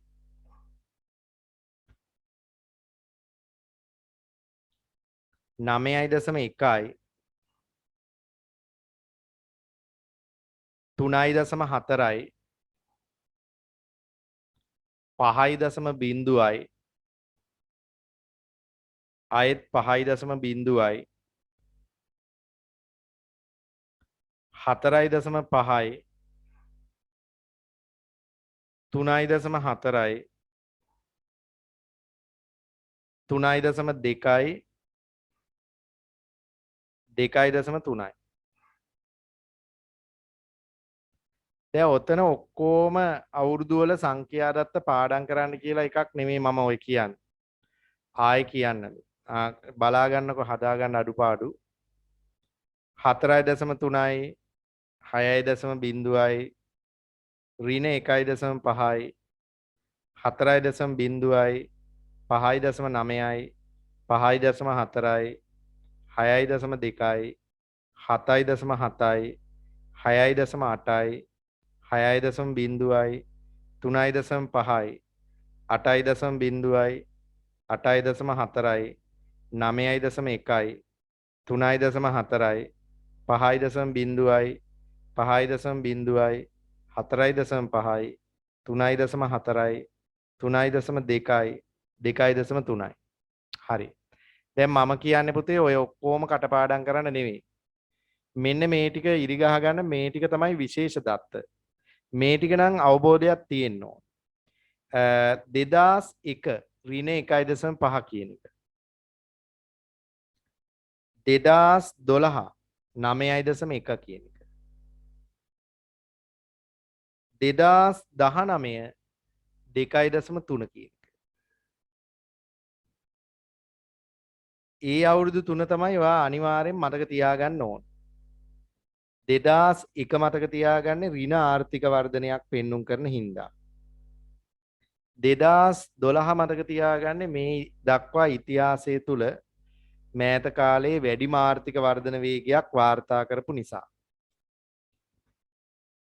2019 මතක තියාගන්න ඔයාට අදාළ වෙන්නේ මේ 2019 සංඛ්‍යා දත්තේ හරි ඔන්න ඔය ටික පාඩම් කරගන්න කියලා තමයි මට කියන්න තියෙන්නේ එතන හරිනේ රයිට් එහෙනම් අපි තව පොඩි මාතෘකාවකට යමු ලියා ගන්න පුතේ ආර්ථික වර්ධනයේ මනින ක්‍රම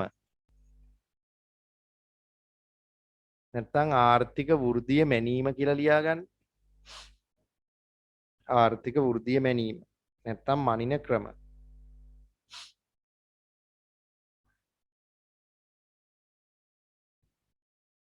රයිට් දැන් හොඳට අහගෙන ඉන්න පුතේ රටක ආර්ථික වර්ධනයේ මනින්න ප්‍රධාන ක්‍රම දෙකක් භාවිතා කරන්න පුළුවන්. හැබැයි ලංකාවේ ලෝකේ ගොඩක් රටවලත් එක ක්‍රමයයි දැනට ප්‍රායෝගිකව ගොඩාක් දුරට භාවිතා වෙන්නේ. මං කියලා දෙනවා ඔන්න ඉස්සල්ලාම ක්‍රම දෙක. පුතේ එක ක්‍රමයක් තමයි අපි වසර 10කවත් කාලයක මේ දෙකම ඇප්ලයි කරන්න ඕනේ. එක අවුරුද්දක මැනලා හරියන්නේ නැහැ. හොඳේ. අපි කියනවා මේ පළවෙනි ක්‍රමය තමයි රටක මූර්ත දලදේශීය නිෂ්පාදිතය හෝ මූර්ත දල ජාතික ආදායමේ වසර ගණනාවක් තිස්සේ සිදුවන වර්ධන වේගය ගණනය කරලා බලනවා. අරගෙන අවුරුදු 10 සාමාන්‍ය අගය හොයලා බලන්න පුළුවන්. ඒ අවුරුදු 10 ඇතුළත කොච්චර ආර්ථිකය නිෂ්පාදිතේ වර්ධනය වෙලා තියෙනවද කියන එක. ඒ කියන්නේ පළවෙනි මිනුම තමයි එතකොට රටක මූර්ත දලදේශීය නිෂ්පාදිතය හෝ මූර්ත දල ජාතීය ආදායම වසරින් වසර වර්ධනය වේගය හොයලා අවුරුදු 10ක්වත් ඒ වර්ධන වේගය ගණනය කරලා ඒකේ සාමාන්‍යයෙන් හොයලා බලන්න පුළුවන්. ඒකේ එක ක්‍රමයක්. ඊට පස්සේ අපිට කියන්න පුළුවන් මේ අවුරුදු 10 තුළ මෙච්චර ප්‍රතිශතයකින් දලදේශීය නිෂ්පාදිතය වැඩි වෙලා. මෙච්චර ප්‍රතිශතයකින් දල ජාතික ආදායම වැඩි වෙලා. ආසන්න වශයෙන් සාමාන්‍යයක් ඉදිරිපත් කරන්න පුළුවන්. ඒ තමයි පළවෙනි ක්‍රමය. දෙවෙනි ක්‍රමය තමයි පුතේ කාල පරිච්ඡේදය තුල, ඒ කියන්නේ අවුරුදු 10ක වගේ කාල පරිච්ඡේදය තුල රටක ප්‍රතිශීර්ෂ එහෙම නැත්නම් ඒක පුද්ගල දලදේශීය නිෂ්පාදිතය හෝ දල ජාතික ආදායමේ වර්ධන වේගය මනින්න පුළුවන්. ඔන්න ඔය ක්‍රම දෙක තමයි භාවිතා කරන්නේ. ඉතින් වඩාත්ම ප්‍රචලිත වෙලා තියෙන්නේ පළවෙනි ක්‍රමය. ඒ පළවෙනි ක්‍රමයට අනුව තමයි අපි ඔය ආර්ථික වර්ධන වේගය පවා ගණනය කළේ. හරි. රයිට් ලියා ගන්නකො මෙහෙම. රටක ආර්ථික වර්ධනය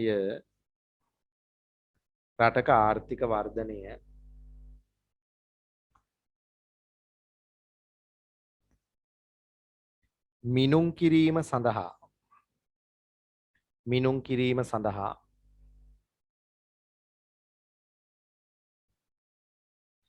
විකල්ප ක්‍රම දෙකක් යොදා ගනී.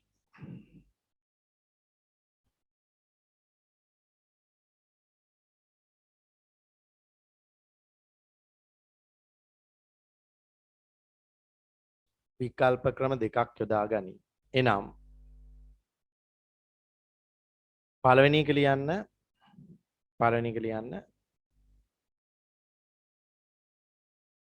මූර්ත, ඒ කියන්නේ ස්ථාවර මිලට මූර්ත දල දේශීය නිෂ්පාදිතය හෝ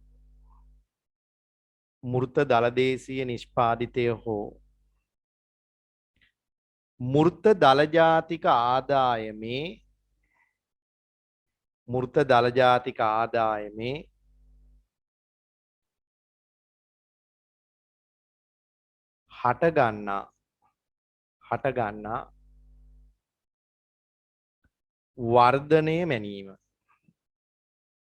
හටගන්නා වර්ධනය මැනීම. ඒ පළවෙනි ක්‍රමය. දෙවෙනි ක්‍රමය මෙහෙම ලියා.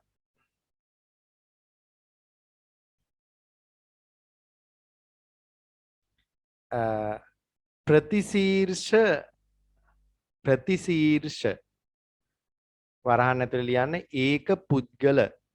ඒ වචනේ හුරු වෙන්න දුන්නේ. ඕක අපි වෙනම කතා කරනවා. ප්‍රතිශීර්ෂ වරහන් ඇතුලේ ඒක පුද්ගල මූර්ත දලදේශීය නිෂ්පාදිතය හෝ ප්‍රතිශීර්ෂ මූර්ත දලදේශීය නිෂ්පාදිතය හෝ මූර්ත දල ජාතික ආදායමේ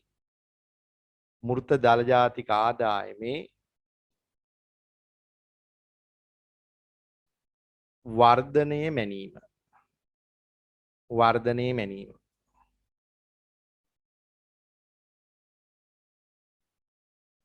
අන්න එතන අපි පොඩි කාරණයක් ලියාගමු. මේක මං කීප එක ඇහුන්නේ නැති අය ඉන්නවනම් මං ආයෙසරයක් කියන්නම් සමීකරණ ක්‍රම දෙක. පළවෙනි ක්‍රමයේ කිව්වේ පුතේ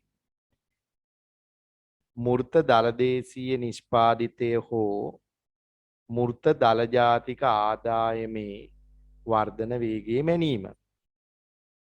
දෙවෙනි එක කිව්වේ ප්‍රතිශීර්ෂ එහෙම නැත්නම් ඒක පුද්ගල මූර්ත දලදේශීය නිෂ්පාදිතය හෝ මූර්ත දල ජාතික ආදායමේ වර්ධනය මැනීම. හරිනේ? මම දැන් ওই පොඩි තරු ලකුණක් දාලා ලියන්න කියන්නේ රතු පෑනෙන් හරි. මොකද්ද මේ වර්ධනය මනිනකොට අවම වශයෙන් වසර 10කවත් සාමාන්‍ය අගය මිනුම් කළ යුතුයි. ඒ කියන්නේ වසර 10ක කාල පරිච්ඡේදය තුල වර්ධන වේගයේ සාමාන්‍ය අගය ගණනය කරන්න ඕනේ කියලායි කියන්නේ. පැහැදිලිනේ? එහෙනම් ලියන්න මෙහෙම. මෙහිදී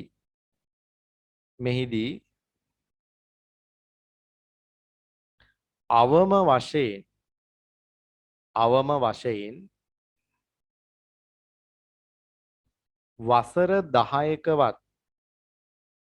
වසර 10කවත්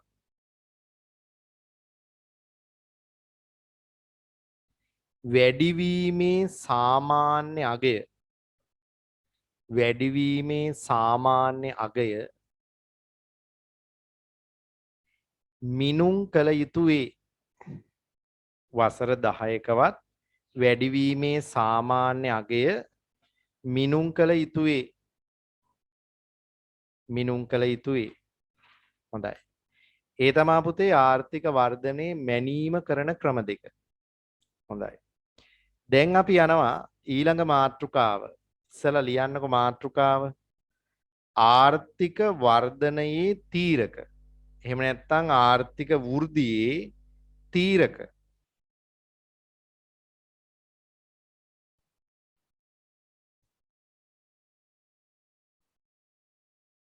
ආර්ථික වෘද්ධියේ තීරක.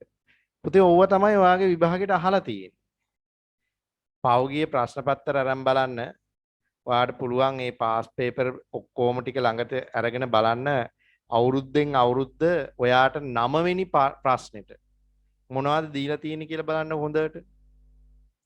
ඒ පාඩම් ටික නැත්තම් ඒ ප්‍රශ්න ටික ඇනලයිස් කරලා බලන්න එකම ප්‍රශ්න තොගයක් තමයි දීලා තියෙන්නේ.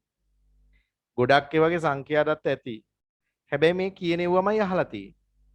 ඔයාගෙන් අහනවා ආර්ථික වර්ධනය කියන්නේ මොකක්ද? ආර්ථික වර්ධනයේ අනුපාතයේ හැසිරීම, ආර්ථික වර්ධනයේ මනින ක්‍රම, ආර්ථික වර්ධනයේ තීරක, ආර්ථික වර්ධනයේ ප්‍රතිවිපාක, ඒ කියන්නේ වාසි සහ අවාසි. ඔතෙන් එනකන් අහනවා. ඊළඟට ආර්ථික වෘද්ධියේ ප්‍රතිඵල ලෙස ව්‍යුහාත්මක වෙනස් වීම. ඒ ගැන අපි අවසානට කතා කරනවා. ඒ ටික තමයි අහන්නේ. හරි, දැන් අපි බලමු මේ මාතෘකාවේ ආර්ථික වෘද්ධියේ තීරක. දැන් මම මේ පාඩම පටන් ගද්දිම ඔයාට කිව්වා රටක ආර්ථික වර්ධනය තීරණය කරන්නේ නිෂ්පාදන හැකියාව වර්ධනයේ තීරක මත. එතකොට ප්‍රධාන වශයෙන් ආර්ථික වෘද්ධියේ තීරක දෙකයි. ඊට අමතරව තව තියෙනවා ප්‍රධාන තීරක දෙක තමයි එක රට සතු සම්පත් සම්භාරයේ ඉහළ යාම. දෙක සම්පත්වල ඵලදායීතාවයේ වර්ධනය වීම. තව එකක් තාක්ෂණයේ දියුණු වීම. ඊළඟ හිතකර සානුබල පද්ධතියක්. ඒ කියන්නේ පෙළඹුම් පද්ධතියක් ක්‍රියාත්මක වෙන්න ඕන. ඊළඟට යටිතල පහසුකම් සංවර්ධනය වෙන්න ඕන. නේද? ඊළඟට අපි ගත්තොත් එහෙම තරඟකාරීත්වයේ වර්ධනය වෙන්න ඕන රටේ. විදේශ වෙළඳාම නැත්නම් යහපත් විදේශ වෙළඳ ප්‍රතිපත්ති ක්‍රියාත්මක වීම. අපනයන ආශ්‍රිතව වර්ධනයක් වෙනවා. ඊළඟ අපි ගත්තොත් එහෙම රටේ ආර්ථික ස්ථායීතාවය හා යහපාලනය තහවුරු කරන්න ඕන. මේ හැම දෙයක්ම ආර්ථික වර්ධනයට බලපානවා. ඒතර අර ප්‍රධාන කාරණාත් එක්කලා තව කාරණා දෙක තුනක් ඔයා ලියන්න ඕන. ඒතර ඔක්කොම උත්තර 4ක් විතර ගොනු කරගන්න පුළුවන් නම් ලකුණු 4ක ප්‍රශ්නයකට උත්තරයක් හදාගන්න පුළුවන්. එහෙනම් ලියමු අපි ආර්ථික වර්ධනයේ තීරක. පළවෙනි එක නා ලියන්න මේවා තේරෙන දේවල් පුතේ. පළවෙනි එක ලියන්න සම්පත් සම්භාරයේ ඉහළ යාම. සම්පත් සම්භාරය ඉහළ යාම. පුතේ සම්පත් සම්භාරයේ ඉහළ යාම වෙන්න පුළුවන් ක්‍රම කීපයක් තියෙනවා. ඒ හින්දා ඒකේ යටතේ පොඩි ඉරි කෑලි ගහලා ලියන්න අණු කොටස් කීපයක්. භෞතික ප්‍රාග්ධනයේ වැඩිවීම. ඒ කියන ආයෝජනයේ තුලින් භෞතික ප්‍රාග්ධනයේ වැඩිවීම ඔය කියන අධිවේගී මාර්ග, ගුවන් තොටුපළ, වරාය නේද? විදුලි බලාගාර, ඒවා ජලාශ, ඒ තමයි භෞතික ප්‍රාග්ධනය. ඒවා වැඩි වෙන එක ආර්ථික වර්ධනයට හේතුව. දැන් මේ කාලය තුල එහෙම වෙනවද කියලා බලන්නකෝ. නෑනේ නේ. මොනවත් ඒ වගේ ඉදිකිරීම් තියා මොනවද වෙන්නේ කියලා මට නම් තේරෙන්නේ මොනවත්ම වෙන්නේ නැහැ වගේ නිකන්. කොරෝනා වලට ඉන්ජෙක්ෂන් ගහගෙන යනවා. ඒත් ඉතින් සමහරුන්ට හැදීගෙන එනවනේ.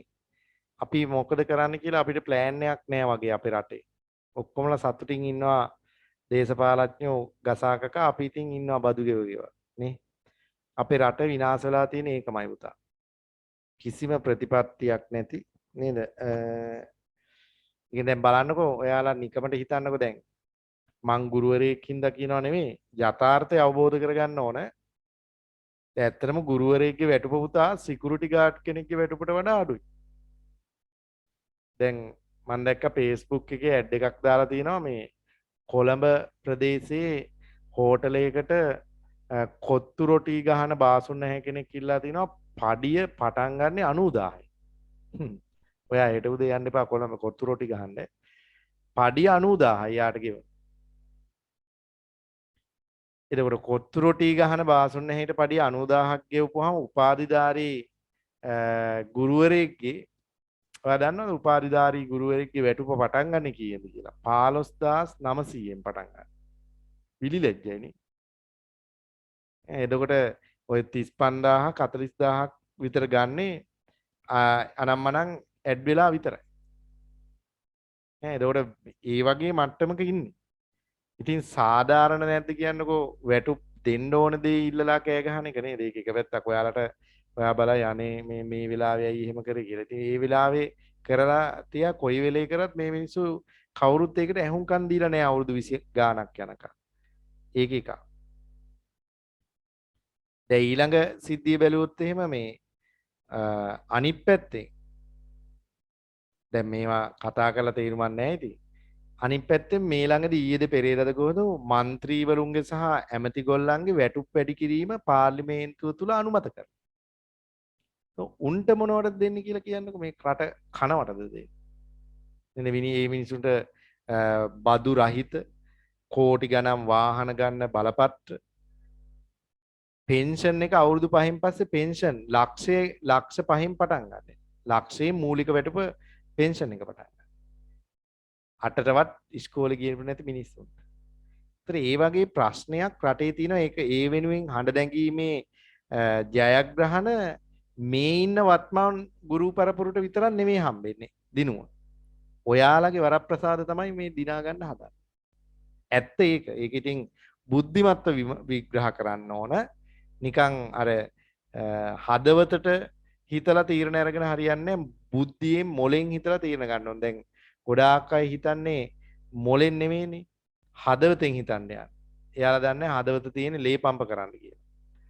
මොලෙන් නෙමෙයි හිතන්නේ හැංගීමෙන් හිතලා බලන්න. මේවා මාර වැඩනේ කියලා නේද? එහෙම නෙමෙයි. හිතන්න ඕනේ මේ වෙන්න ඕන මොකද්ද ඒක වෙලාද කියලා බලන්න. හැම වෙලේම එහෙම බලන්න. හරි ඒක එතනින් නවත්තමු. මම මේ කියවුවේ මේ ඒ වගේ ප්‍රශ්නයක් තියෙනවා පුතේ.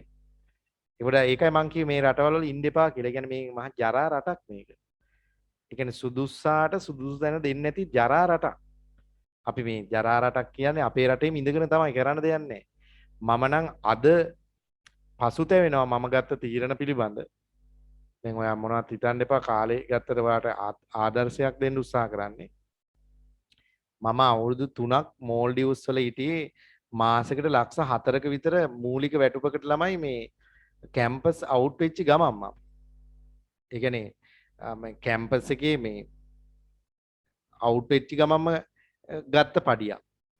මගේ යාළුවෝ තාමත් ලක්ෂ 8-10 ගන්න පඩි ගන්න මිනිස්සු ඒ රටවල් වල නැවතිලා ඉන්න අය. අපි මෙහෙ ඇවිල්ලා දැන් අපි මොකද මේ කරන්න කියලා හිතනවා නේ. ඒකයි මම කියන්නේ අපි ගත්ත තීරණ ඒ දැන් හරවන්න බෑ අපිට. ආයේ මුල ඉඳලා යන්න අමාරුයි. තව ටික කාලෙකින් මැරෙන්න වෙනවා අපිට. ඒක වෙනම දෙයක්. නමුත් මම කියන්නේ ඔයාලගේ ජීවිතේ මුල ඉඳලම ප්ලෑන් කරන්න මේ රටවල් වල ඉඳලා ලොකු තැනකට ගියත් ලොකු අනාගතයක් හදන්න නම් බෑ. ඒක මම නම් හොඳටම තේරුම්ගෙන තියෙන්නේ. මේ මගේ නම් දරුවෙක් නම් මෙහෙ තියන්නේ නැහැ කියන තැන මං හිතලා තියෙන්නේ. ඒ කියන්නේ මේ තේරුමක් නැහැ මේ රටේ ඉඳගෙන මේ අර අපි හිතන මේ අනාගතේ ගොඩනගා ගන්න අමාරුයි. අමාරුයි කියන්නේ පට්ට අමාරුයි. දැන් මම ඔයාලට ඔය පෙන්ලා දුන්නේ දැන් ඔයාලගේ කාලේ එහෙම වෙනකොට වාහනයක් එහෙම ඔයාලට පදින්න වෙන්නේ නැහැ. වාහන පැදීම නෙමෙයි ජීවිතේ එකම ඉලක්කය. මම මේ නිකන් සරල එක ස්ටෙප් එකක් කිව්වේ. ඒ කියන්නේ බිඳ වැටීමක් තියෙන ආර්ථික වශයෙන් ඒක ගොඩ දා ගන්න නම් මේ හොඳ පාලන පක්ෂයක් එන්න එහෙම වුමුත් නෑ මේ රටේ නේද? අපේ මිනිස්සු ඔය කොච්චර කරත් බලන්නකො දැන් බනිනවා ඉන්නේ උන්ට. ඒකල ඉවරලා මේ තව ටික කාලෙකින් රුපියල් 5000 ගාන ගෙවල් වලට බෙදාගෙන යනවා මොනවා හරි කියලා. පහුදා ඡන්දයක් තිබ්බම කතිර ගහනවා දෙක ගහන්නේ කියලා. ඒ වගේ අඥානයෝ ඉන්න තරකන් මේ අර මොකක්ද ඒකට කියන්නේ අර සවිඥානික මිනිස්සු නේ. ඒ කියන්නේ අර තර්කානුකූල මිනිස්සු බිහි වෙන තාක්කල් මෙහි ඉන්න මෝඩයෝ ඉන්න තාක්කල් මේ මිනිස්සුන්ට වාසි.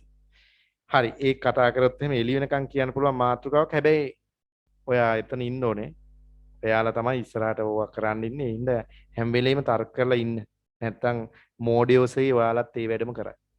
හරි ලියාගන්න සම්පත් සම්භාරය ඉහළ යාම යටතේ එක භෞතික ප්‍රාග්ධනයේ වැඩිවීම දෙක මානව ප්‍රාග්ධනයේ වර්ධනය වීම. මානව ප්‍රාග්ධනයේ වර්ධනය වීම තුන ස්වභාවික ප්‍රාග්ධනයේ වර්ධනය වීම. ඔය හතර දෙනෙක් ඉන්නවා පුතේ ප්‍රාග්ධනයේ අපි පස්සේ කතා කරනවා. භෞතික ප්‍රාග්ධනය, මානව ප්‍රාග්ධනය, ස්වභාවික ප්‍රාග්ධනය අනිත් එක්කනා කවුරු වෙන්න ඕනද ඔයා හිතන විදිහට කියන්න බලන්න. අහලා තියෙනවද කවුරු හරි? විභාග පේපර් එකේ ප්‍රශ්නයක් අහලා තිනවා ආර්ථික වර්ධනයේ ප්‍රාග්ධන ස්වරූප හතර මොනවාද කියලා. දන්නවද කවුරු හරි? අනිත් එක්කනා ලියන්න සමාජ ප්‍රාග්ධනයේ වර්ධනය කිරීම. මතක තියාගන්න ප්‍රාග්ධනයේ ස්වරූප හතර ආර්ථික වර්ධනයට අදාළව භෞතික ප්‍රාග්ධනය, මානව ප්‍රාග්ධනය, ස්වභාවික ප්‍රාග්ධනය සහ සමාජ ප්‍රාග්ධනය. right ඊළඟට ලියාගන්න අංක 2. අංක 2 ලියන්න පුතේ සම්පත්වල ඵලදායීතාවයේ ඉහළ යාම. දෙවෙනි තීරකය. සම්පත්වල ඵලදායීතාවයේ ඉහළ යාම. සම්පත්වල ඵලදායීතාවයේ ඉහළ යාම. එතකොට ඵලදායීතාවයේ වර්ධනය වෙන්න බලපාන සාධක ගණනාවක් තියෙනවා. පුතේ මේවා පාඩම් කරන්නේ. ඒකයි කිව්වේ මේ පාඩම පාඩම් කරන පාඩමක්. හිතන්න මොනවත් නැහැ. පාඩම් කරන්නම තමයි තියෙන්නේ. ලියන්නකෝ ඒ යටතේ ලියන්න තාක්ෂණයේ දියුණු වීම.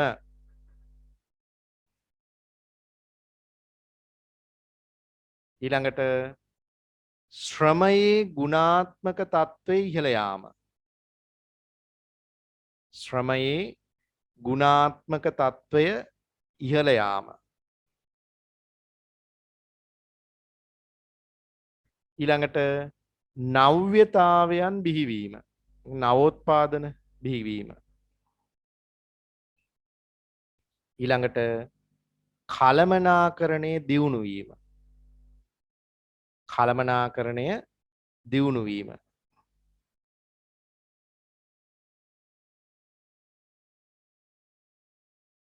ඊළඟට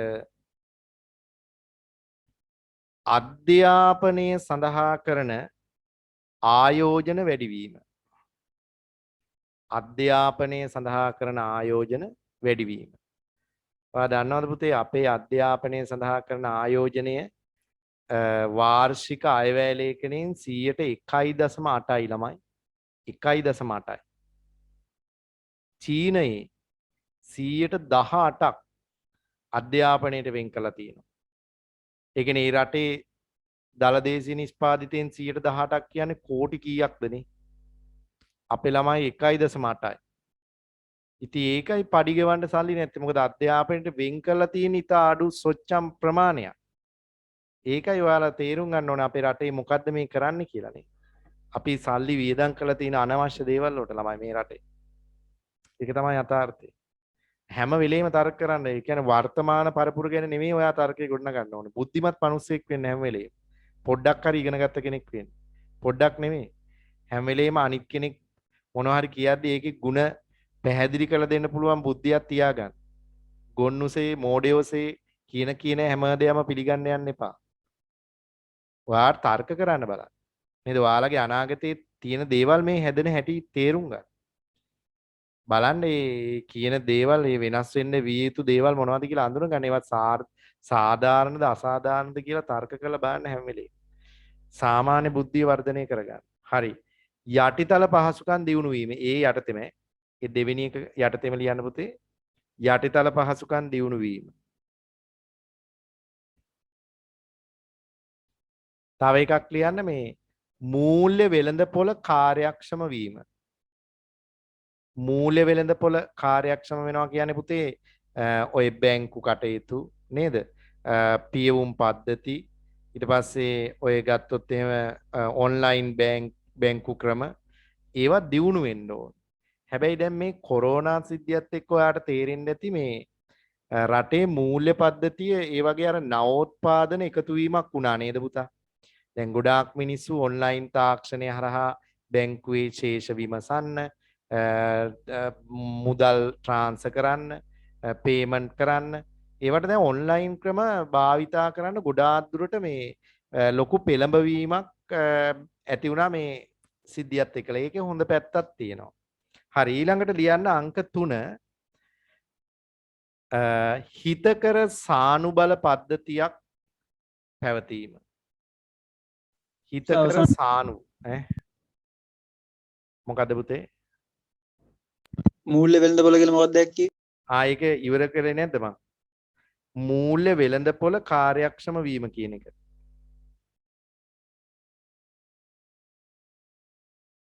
මූල්‍ය වෙළඳපොළ කාර්යක්ෂම වීම. ඒක ඉවරයි. ඊට පස්සේ ලියන්න අංක 3. අංක 3 ප්‍රධාන අංක 3 ලියන්න. හිතකර සානුබල පද්ධතියක් පැවතීම.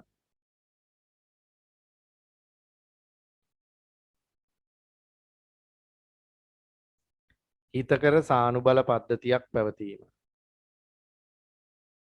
දැන් හිතකර සානුබල කියන්නේ දැන් සානුබල කියන්නේ පුතේ පෙළඹුම් පද්ධතිය.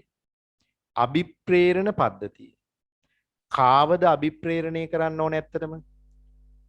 ආර්ථික කාරකයන් නේද? විශේෂයෙන් ආයෝජකයෝ ඉතිරි කරන්නන් එයාලා තමයි මේ වෙලාවේ අභිප්‍රේරණය වෙන්න ඕන මේ ආර්ථික වර්ධනය සඳහා. එහෙනම් එයාලට හිතකර සානුබල පද්ධතියක් කියන්නේ ඔයා හිතුවොත් එහෙම නේද? බදු විරාම බදු සහන වගේ දේවල්. ඊට පස්සේ නීති රීති රෙගුලාසි ලිහිල් කිරීම නියාමන හරණය වගේ දේවල්. ඊළඟට දීපල අයිතිවාසිකම් සුරක්ෂිත කර දීම. නැත්තම් හුවමාරුව කරන්න බෑනේ.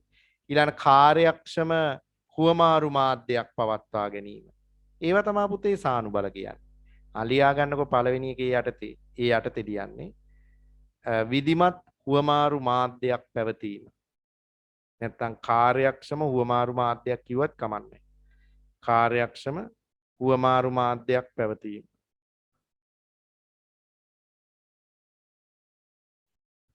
ඊළඟට දීපල අයිතිවාසිකම් සුරක්ෂිත කිරීම. දීපල අයිතිවාසිකම් සුරක්ෂිත කිරීම.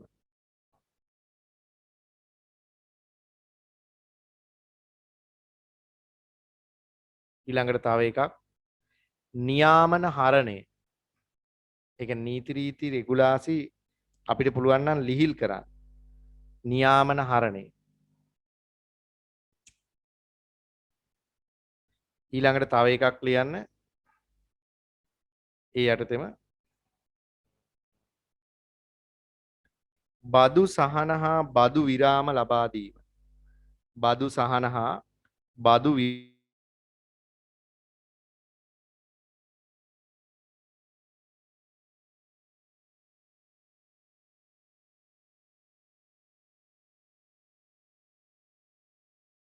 බදු සහන හා බදු විරාම ලබා දීම. ඒ වගේව තමයි පුතේ මේ සානුබල පද්ධතිය තුල ක්‍රියාත්මක වෙන්නේ.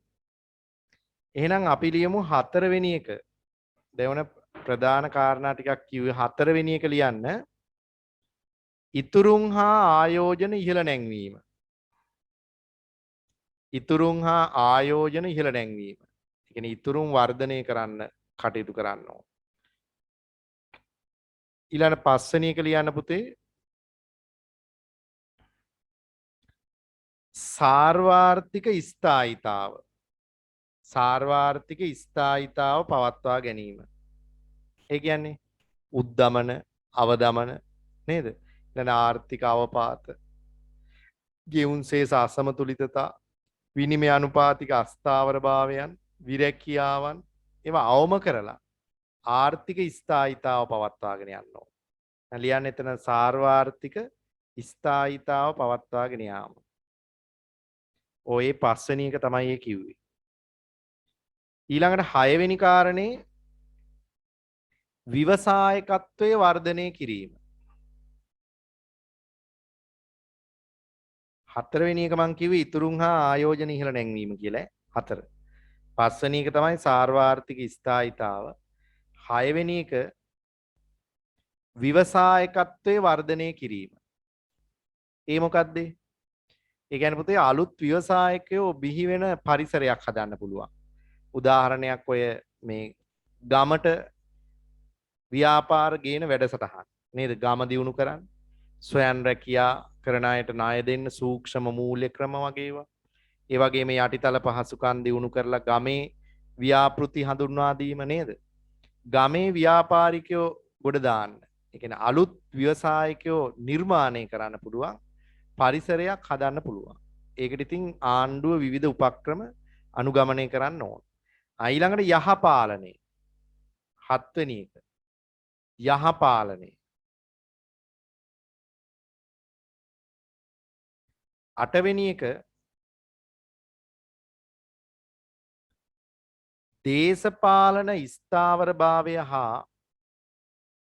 දේශපාලන ස්ථාවරභාවය හා හිතකර රාජ්‍ය ප්‍රතිපත්ති. දේශපාලන ස්ථාවරභාවය හා හිතකර රාජ්‍ය ප්‍රතිපත්ති. ඒ ගැන පොඩ්ඩක් කියන්න ඕන. පුතේ දැන් දේශපාලන ස්ථාවරභාවය කියන්නේ දැන් අපේ රටේ නැතිම දේ. දැන් බලන්න අපේ රටේ ආණ්ඩුවක් පත් වුනහම ඒක කොහොමද පෙරලන්නේ කියන එක තමයි විපක්ෂයේ අරමුණ වෙන්නේ. කවදාවත් රජයකට විපක්ෂයේ සහාය දෙන තත්ත්වයක් ලංකාවේ නැහැනේ. නේද? මිනිස්සුත් ඒ වගේ. හැබැයි බලන්නකෝ දැන් ඔයා දන්නවද පුතේ මේ රුසියාවේ ජනාධිපති තමයි වැඩිමීල් පූටින් කියන එක නා. පූටින්. දැන් මට මතකයි අපි O level කරන කාලෙත් පුතා එයා තමයි ජනාධිපති. ඇත්ත කතාව මේ. එතකොට බලන්නකෝ මේ මිනිස්සයා මේ ළඟදී පත් කළා ජීවිතාන්තය දක්වා රුසියාවේ ජනාධිපති පූටින් කියලා. නම් කළා. ආණ්ඩු ක්‍රම ව්‍යවස්ථාව වෙනස් කළා. ඒ රටේ මිනිස්සු එකතු වෙලා. ඒතර ඇයි එහෙම තියාගන්නේ කියලා වරන් නිකමටවත් හිතෙන්නේ නැද්ද? මිනිහා බලෙන් ඉන්නවද? නෑ. රටේ මිනිස්සු කැමති. විපක්ෂෙත් කැමති. ඒතර ඇයි ඒ රට එතෙන්ද ගේන්නේ නායකයා කරපු උත්සාහය සහ ඒ දැක්ම ඒ මිනිස්සු තේරුම් ගත්ත නිසා. එහෙනම් මිනිස්සු කියනවා ආයේ වෙන යුන් ඕනේ. ඔයාම තමයි ඕනේ. ඔයා මේක කළා හොඳට. ඔයාම මේක කරා. ඒ මිනිස්සුත් ඒ වගේ. ඒ අඛණ්ඩතාවයක් තියෙනවා. දේශපාලන ස්ථාවරභාවයේ රටවල තියෙන. ඒකනේ රුසියාව කිව්වම අද ප්‍රබල රාජ්‍යයක්. නේද? ඒ නිසා පුතේ මේ අපේ රටේ එහෙම නැහැ. අපේ රටේ ජනාධිපති වෙච්ච කෙනා අයින් වෙලා ප්‍රාදේශීය සභා මන්ත්‍රී වෙලා හරි ආයෙනවා. විලි ලැජ්ජයි. අනිත් රටවල එහෙම වෙන්නේ ගියා නම් ගියා. පාඩුවේ ඉන්නවනේ. අපේ මොකද්ද තියෙන ප්‍රශ්නේ කියලා වාට අවබෝධ වෙන්න ඕන. ඒකයි මම කියන්නේ දැන් ඒව වෙනස් වුණා නම් අවංකවම අපේ රටේ ඉන්න එක තමයි හොඳ. ඒ වෙනස් වෙන පාටක් නෑ. හරි අවසාන එක ලියාගෙන 9 වෙනි එක නිර්බාධ වෙළඳාම හා ආර්ථික නිදහස. නිර්බාධ වෙළඳාම හා ආර්ථික නිදහස. හරි. ඔය තමා පුතේ රටේ ආර්ථික වෘද්ධිය තීරණය කරන සාධක. 7 වෙනි කාරණේ අහනවා. 7 වෙනි කාරණේ මම කිව්වේ පුතේ මේ යහපාලනය කියලා කිව්වේ. 7. හරි. දැන් එහෙනම් අපි ඊළඟ මාතෘකාවට යමු. මාතෘකාව ලියන්න ආර්ථික වර්ධනයේ වාසි. ආර්ථික වර්ධනයේ වාසි. එළඉරක් ප්‍රතිලාභ. ප්‍රතිලාභ තව එළඉරක් දාලා ලියන්න වැදගත්කම. වැදගත්කම. ඒ කියන්නේ මේ ප්‍රශ්නේ මේ විදිහට ඇහුවාම මේ උත්තරේම තමයි දෙන්නේ. ආර්ථික වර්ධනයේ ප්‍රතිලාභ ඇහුවත් වාසිය ඇහුවත් වැදගත්කම් මොනවාද කියලා ඇහුවත් දෙන්නේ එකම උත්තරේ. දැන් අපි බලමු මොනවද මේකේ ප්‍රතිලාභ තියෙන්නේ ඇත්තටම. දැන් විධිමත්ව අපි කාරණා ටික ලියාගමු ඉස්සලා සාකච්ඡාවක් දාමු සාමාන්‍ය දැනීමේ. පුතේ ආර්ථික වර්ධනය පවත්වා ගැනීම ආර්ථික වර්ධනයේ ඉහළ මට්ටමක තියෙන එකේ මොනවද ලැබෙන ප්‍රතිලාභ? එකක් තමයි පුතා රටේ ජීවත් වන මිනිස්සුන්ගේ ජීවන තත්ත්වය ඉහළ දාගන්න පුළුවන්. ඒ කියන්නේ දැනට රටේ ජීවත් වෙන මිනිස්සුන්ගේ නැත්නම් වර්තමානයේ ජීවත් වෙන මිනිස්සුන්ගේ ජීවන තත්ත්වය ඉහළ දාගන්න ඒක හේතුවක්. මොකද තීන නිෂ්පාදනය වැඩි වුණාම වෙනදට වඩා පරිභෝජනය කරන්න පුළුවන් තත්ත්වයක් එනවා. ඊළඟ වාසිය තමයි වර්ධනය වන ජනගහනය පෝෂණය කරන්න පුළුවන් ඒ තුලින්. ඒ කියන්නේ වැඩි වන ජනගහනය පෝෂණය කරන්න ආර්ථික වර්ධනය අවශ්‍යයි වාසි වැදගත් වෙනවා. ඊළඟ තව දෙයක් තමයි ආර්ථික වර්ධනයත් එක්ක පුතේ රටේ නිෂ්පාදනය වැඩි වෙනවා වගේම සේවා නියුක්ති අවස්ථා වර්ධනය වෙනවා. රැකියා අවස්ථා ජනනය වෙනවා. ඒ තුලින් රටේ විරැකියාව පිළිබඳ ප්‍රශ්නයට විසඳුම් ලැබෙනවා. ඊළඟ එක ආර්ථික වර්ධනයෙන් පෙන්වන්නේ රටක දලදේශීය නිෂ්පාදිතයේ වගේම මූර්ත ජාතික ආදායම ඉහළ යනවා. සමාහාර සැපයුම ඉහළ යනවා. ඒ තුලින් පුතේ රටේ ඒක පුජ්‍යල ආදායම ප්‍රතිශීර්ෂ ආදායම වර්ධනය වෙලා මිනිස්සුන්ගේ ජීවන මට්ටම ඉහළ යාමක් සිදු වෙයි කියලා අපි බලාපොරොත්තු වෙනවා. ඒ වගේම තමයි ආර්ථික වර්ධනය තුලින් විදේශ වෙළඳාම ප්‍රවර්ධනය වෙනවා. අපනායන ආශ්‍රිත නිෂ්පාදන වර්ධනය වෙන හින්දා විදේශ වෙළඳාම වර්ධනය වෙලා අපිට පුළුවන් අපේ ගෙවුම් ශේෂ ලේඛනයේ මත හිතකර තත්ත්වයක් ඇති කර ගන්න. නේද? තව මොනවද වාසි තියෙන්නේ? තව පුළුවන් රටේ තියෙන සම්පත් උපරිම ඵලදායීතාවයෙන් යුතුව නිෂ්පාදන ක්‍රියාවලිය සඳහා උපයෝජනය කරගන්න ආර්ථික වර්ධන ක්‍රියාවලිය යොදා ගැනීමත් එක්කලා. ඔන්න ඔය වගේ උත්තර 6-7ක් මම දැන් දෙනවා. අඩුම 5ක් පාඩම් කරගන්න ඒ ප්‍රමාණවත්. ලියමු අපි වැදගත්කම අනුව. පළවෙනි එක ලියන්න පුතේ. ඉහළ ජීවන මට්ටමක් අත්කර ගැනීම සඳහා. ඉහළ ජීවන මට්ටමක් අත්කර ගැනීම සඳහා. එතන පොඩි වාක්‍යයක් ලියමු. ආර්ථික වෘද්ධිය හේතුවෙන්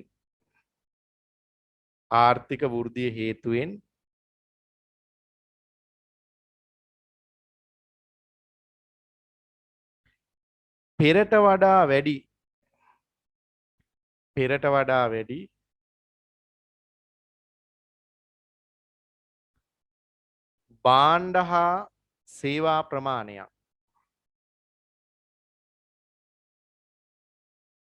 භාණ්ඩ හා සේවා ප්‍රමාණයක්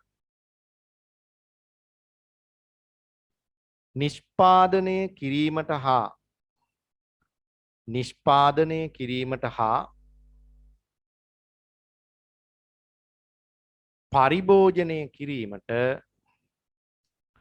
පරිභෝජනය කිරීමට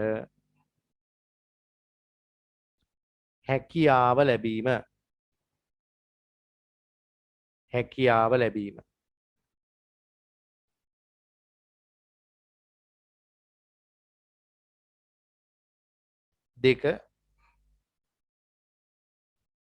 දෙවෙනි ප්‍රධාන කාරණය ලියන්න. සේවා නියුක්ති අවස්ථා වර්ධනය වීම.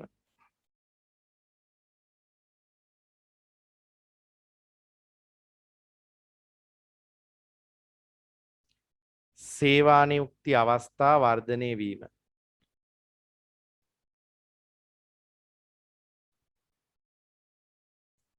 ඒ යටතේ ලියන්න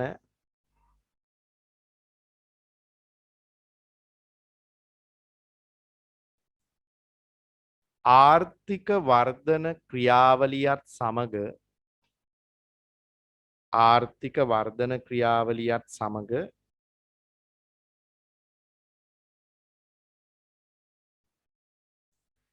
ශ්‍රමය සඳහා වන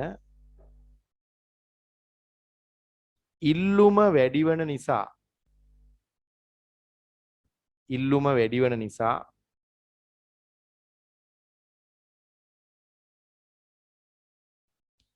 සේවා නියුක්ති අවස්ථා වර්ධනය වේ.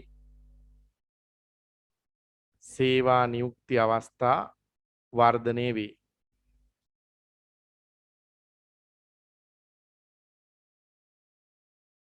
තුන්වෙනි කාරණේ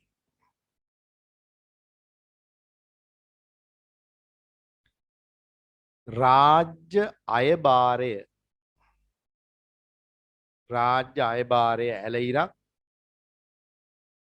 රාජ්‍ය මූල්‍ය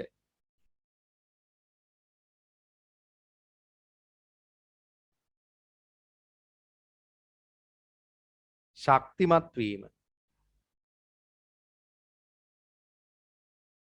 කොහොමද පුතේ ආර්ථික වර්ධනයෙන් රාජ්‍ය ආදායම වැඩි වෙන්නේ? දැන් මෙහෙම වෙනවා. ආර්ථික වර්ධනයෙන් පෙන්වන්නේ නිෂ්පාදනය හා ආදායම වැඩිවීමක්නේ. එතකොට පුතේ නිෂ්පාදනය හා ආදායම වැඩි වෙනකොට රජයට අය කරගන්න පුළුවන් බදු ආදායමත් මොකද වෙන්නේ? ඉහළ යනවා. බදු මගින් රජයට රැස් කරගත හැකි ආදායම වර්ධනය වෙනවා.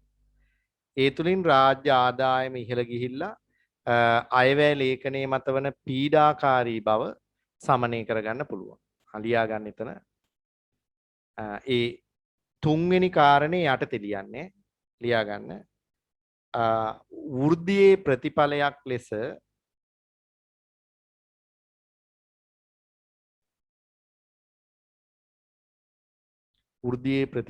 ලෙස නිෂ්පාදනය හා ආදායම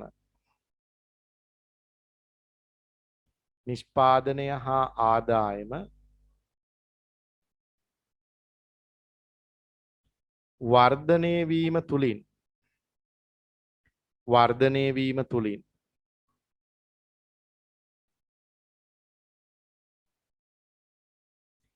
රජයට රැස් කරගත හැකි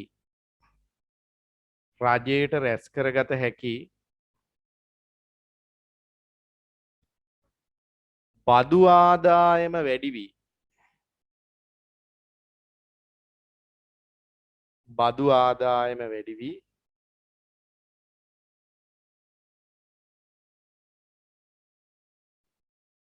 අයවැය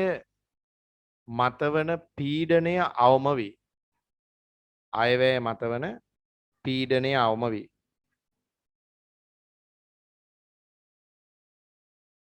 හරි. ඊළඟට හතරවෙනි එක ලියා ගන්න පුතේ. හතරවෙනි කාරණේ ඉතුරුම් වර්ධනය වීම.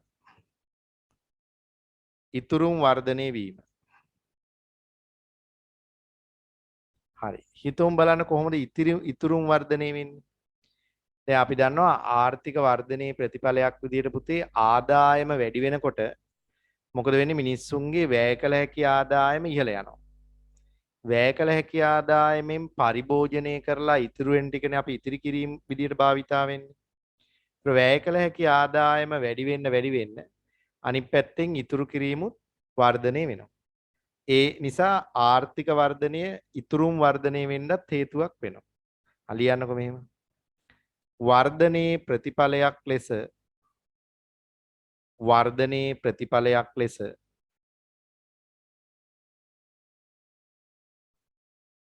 වැය කළ හැකි ආදායම වැඩි වී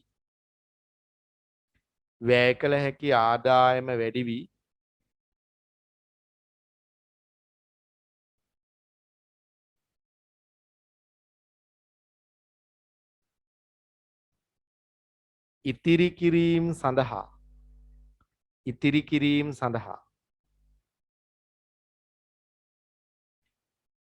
ආදායමෙන් වැඩි ප්‍රමාණයක්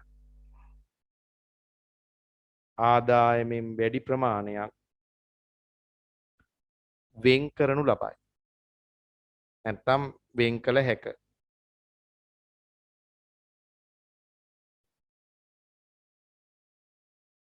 හරි ඊළඟට පස්වෙනි එක මම විස්තර කරන්න ලියන්න.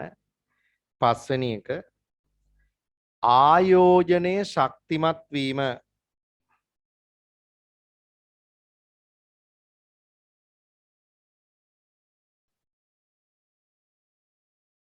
ආයෝජනයේ ශක්තිමත් වීම. ඒක වෙන්නේ කොහොමද?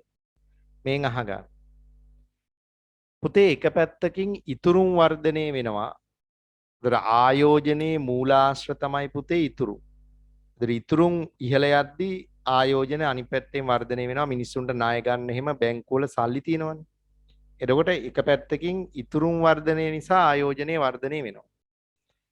තව පැත්තකින් විදේශ වෙළඳාම වෙන දේශීය වගේම විදේශ වෙළඳාම සීග්‍රයෙන් වර්ධනය වෙනවා. දැන් දේශීය වෙළඳපොළට සීමා වෙච්ච වෙළඳපොළ විදේශ වෙළඳාම දක්වා විකාශනය වෙනවා. එතකොට භාණ්ඩ හා සේවා සඳහා තියෙන ඉල්ලුම සීග්‍රයෙන් වර්ධනය වෙනවා.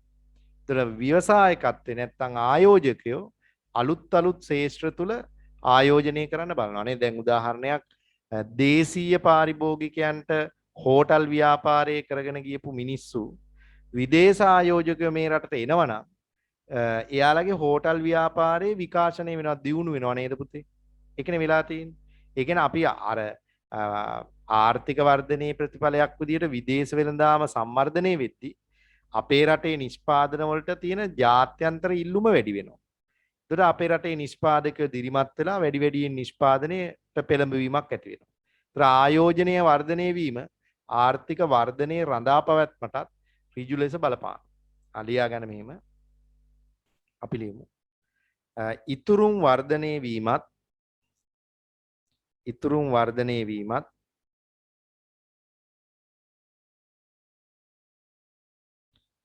භාණ්ඩ හා සේවා සඳහා වන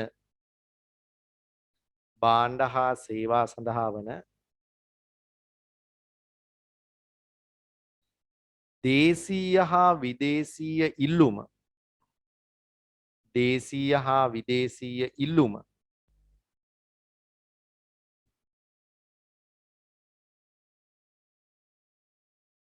වර්ධනය වීමත් නිසා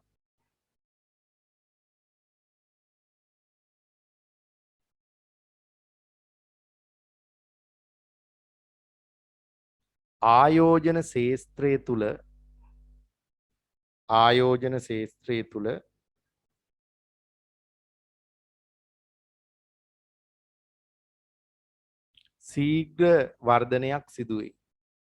ශීඝ්‍ර වර්ධනයක් සිදුවේ. හරි. ඊළඟ තව එකක් ලියන්න පුළුවන් මෙහෙම. ඊළඟ කාරණේ අපි ලියමුකෝ. ලිව්වට පස්සේ මම කියලා දෙන්නම්. ලියන්න.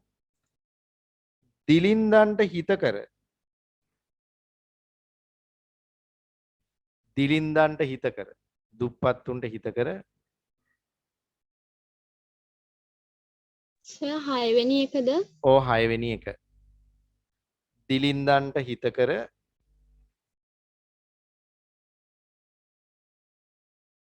වෘද්ධි ක්‍රියාවලියක් තුලින්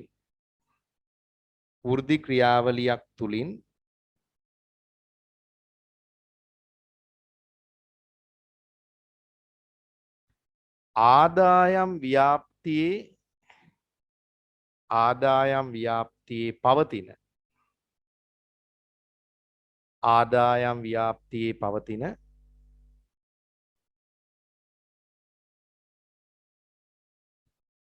විෂමතාවයන්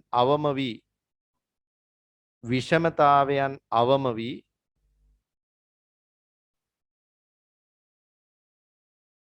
දරිද්‍රතාවය පහළ යාම.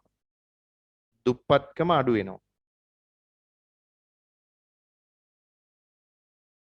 දරිද්‍රතාවය පහළ යාම. කොහොමද ඒක වෙන්නේ?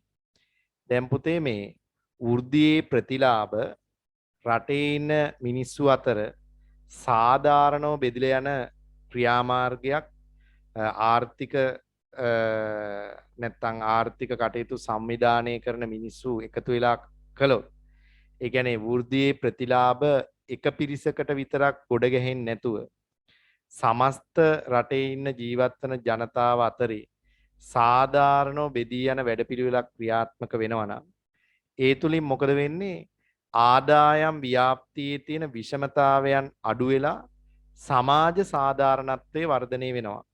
අනිත් පැත්තෙන් දුප්පත්කම නැත්තම් දරිද්‍රතාවය අවම වෙන්න ඒක හේතුවක් වෙනවා. ඒක තමයි පුතේ මේ දිලින්දන්ට හිතකර වෘද්ධි ක්‍රියාමාර්ගයක් තුලින් මේ. හරි?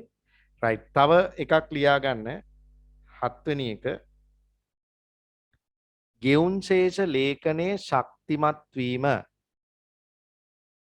ගෙවුන් ශේෂ ලේඛනයේ ශක්තිමත් වීම. ඒක කොහොමද වෙන්නේ පුතේ? දැන් ඔයා දන්නවා ගෙවුන් ශේෂ ලේඛනයේ තියෙන්නේ අපනයන සහ ආනයනනේ. දැන් ආර්ථික වෘද්ධියේ ප්‍රතිඵලයක් විදිහට ඔයාට මම කියලා දුන්නා අපනයන වෙළඳාම වර්ධනය වෙනවා. දැන් මේ රට දේශීය නිෂ්පාදන ඉහළ ගියපුවාම අපේ රටේ වෙළඳපොළ ඉක්මවා විදේශ රටවල වෙළඳපොළ පිළිබඳ දේශීය නිෂ්පාදකයෝ වැඩි උනන්දුවක් දක්වනවා. ඒ තුලින් අපනයන වර්ධනයක් වෙනවා. අනිත් අතට ආනයන අඩු කරගන්න පුළුවන් අපේ රටේ නිෂ්පාදන දිරිගැන්වීම තුලින්. මේ පැත්තෙන් ආනයන පාලනය කරගන්න පුළුවන්. ඒ තුලින් මොකද වෙන්නේ? ගෙවුන් ශේෂ ලේඛනයේ ශක්තිමත් වෙනවා. ඒක තමයි ලිව්වේ ගෙවුන් ශේෂ ලේඛනයේ ශක්තිමත් වීම. ඊළඟ කාරණය 8 වෙනි එක පොදු භාණ්ඩ හා සුබසාධන භාණ්ඩ නිෂ්පාදනය පොදු භාණ්ඩ හා සුබසාධන භාණ්ඩ නිෂ්පාදනය දිරිගැන්වීම. ඒ කියන්නේ දැන් පොදු භාණ්ඩ නිෂ්පාදනයේ සුබසාධන භාණ්ඩ නිෂ්පාදනයේ දිරිගැන්වෙන්නේ පුතේ අර රටේ සල්ලි තියෙනකොට. මොකද සල්ලි වැඩියෙන් ගෙවුන් ශේෂ ලේඛනයේ ශක්තිමත් වෙලා අයවැය මත වන අහිතකර පීඩකාරී බව අඩු වෙනකොට අන්න සුබසාධන අරමුණ සඳහා කරන නිෂ්පාදන ආණ්ඩුව කරන ප්‍රමාණය වැඩි කරනවා. ඒ තුලින් මිනිස්සුන්ට අර දරිද්‍රතාවයෙන් පෙළෙන මිනිස්සුන්ට හිතකර තත්ත්වයක් ඇති වෙන්න පුළුවන්. ඊළඟට 9 වෙනි කාරණේ ලියන්න. මිල ස්ථායීතාව පවත්වා ගැනීමට වැදගත් වීම. මිල ස්ථායීතාව පවත්වා ගැනීමට හැකිවීම. ඒ කියන්නේ දැන් අපේ රටට ගලා එන ඩොලර් ප්‍රමාණය එහෙම වැඩි වෙච්චාම ඔන්න මුදලේ විකාශ නැත්තම් ගෙවුන් ශේෂ ලේඛනයේ වගේම විනිමය අනුපාතිකයේ සම්බන්ධයෙන් ස්ථායීතාවය ඇති වෙනවා. අනිත් අතට රටේ ආයෝජන ක්‍රියාමාර්ගය වගේම රටේ වෙළඳාම ක්‍රමානුකූලව විධිමත්ව දියුණු වෙනකොට මුදලේ සංසරණය වෙන ප්‍රමාණය ඒවා නිසි ආකාරයෙන් වෙනකොට මූල්‍ය පද්ධතියේ කාර්යක්ෂම වෙනකොට රටේ උද්දමනකාරී තත්ත්වයන් ඉබේම පහව යනවා. එද ආර්ථික ස්ථායීතාවය ඇති වෙනකොට මුදල් සැපයීම මිල ස්ථායීතාවයේ ඒ කාරණාවලට යහපත් පැත්තට තමයි හැසිරෙන්නේ. ඒ ඔක්කොම ආර්ථික වර්ධනයත් එක්ක එකට සම්බන්ධ වෙච්ච දේවල්. ඒ වගේ ප්‍රතිඵලයක් විදිහට ආර්ථික වර්ධනය ඇති වෙනවා වගේම වර්ධනය අකණ්ඩව පවත්වාගෙන යාමෙන් අර සාර්වාර්ථික විචල්යන්ගේ යහපත් තත්ත්වයක් ඇති කරගන්න පුළුවන්. ඒ තුලින් අර සාර්වාර්ථික අරමුණු ළඟා කරගන්න පුළුවන්. තව එකක් ලියමු අපි.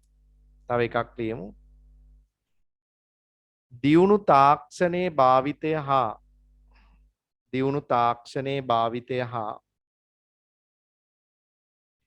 නවෝත්පාදන තුලින්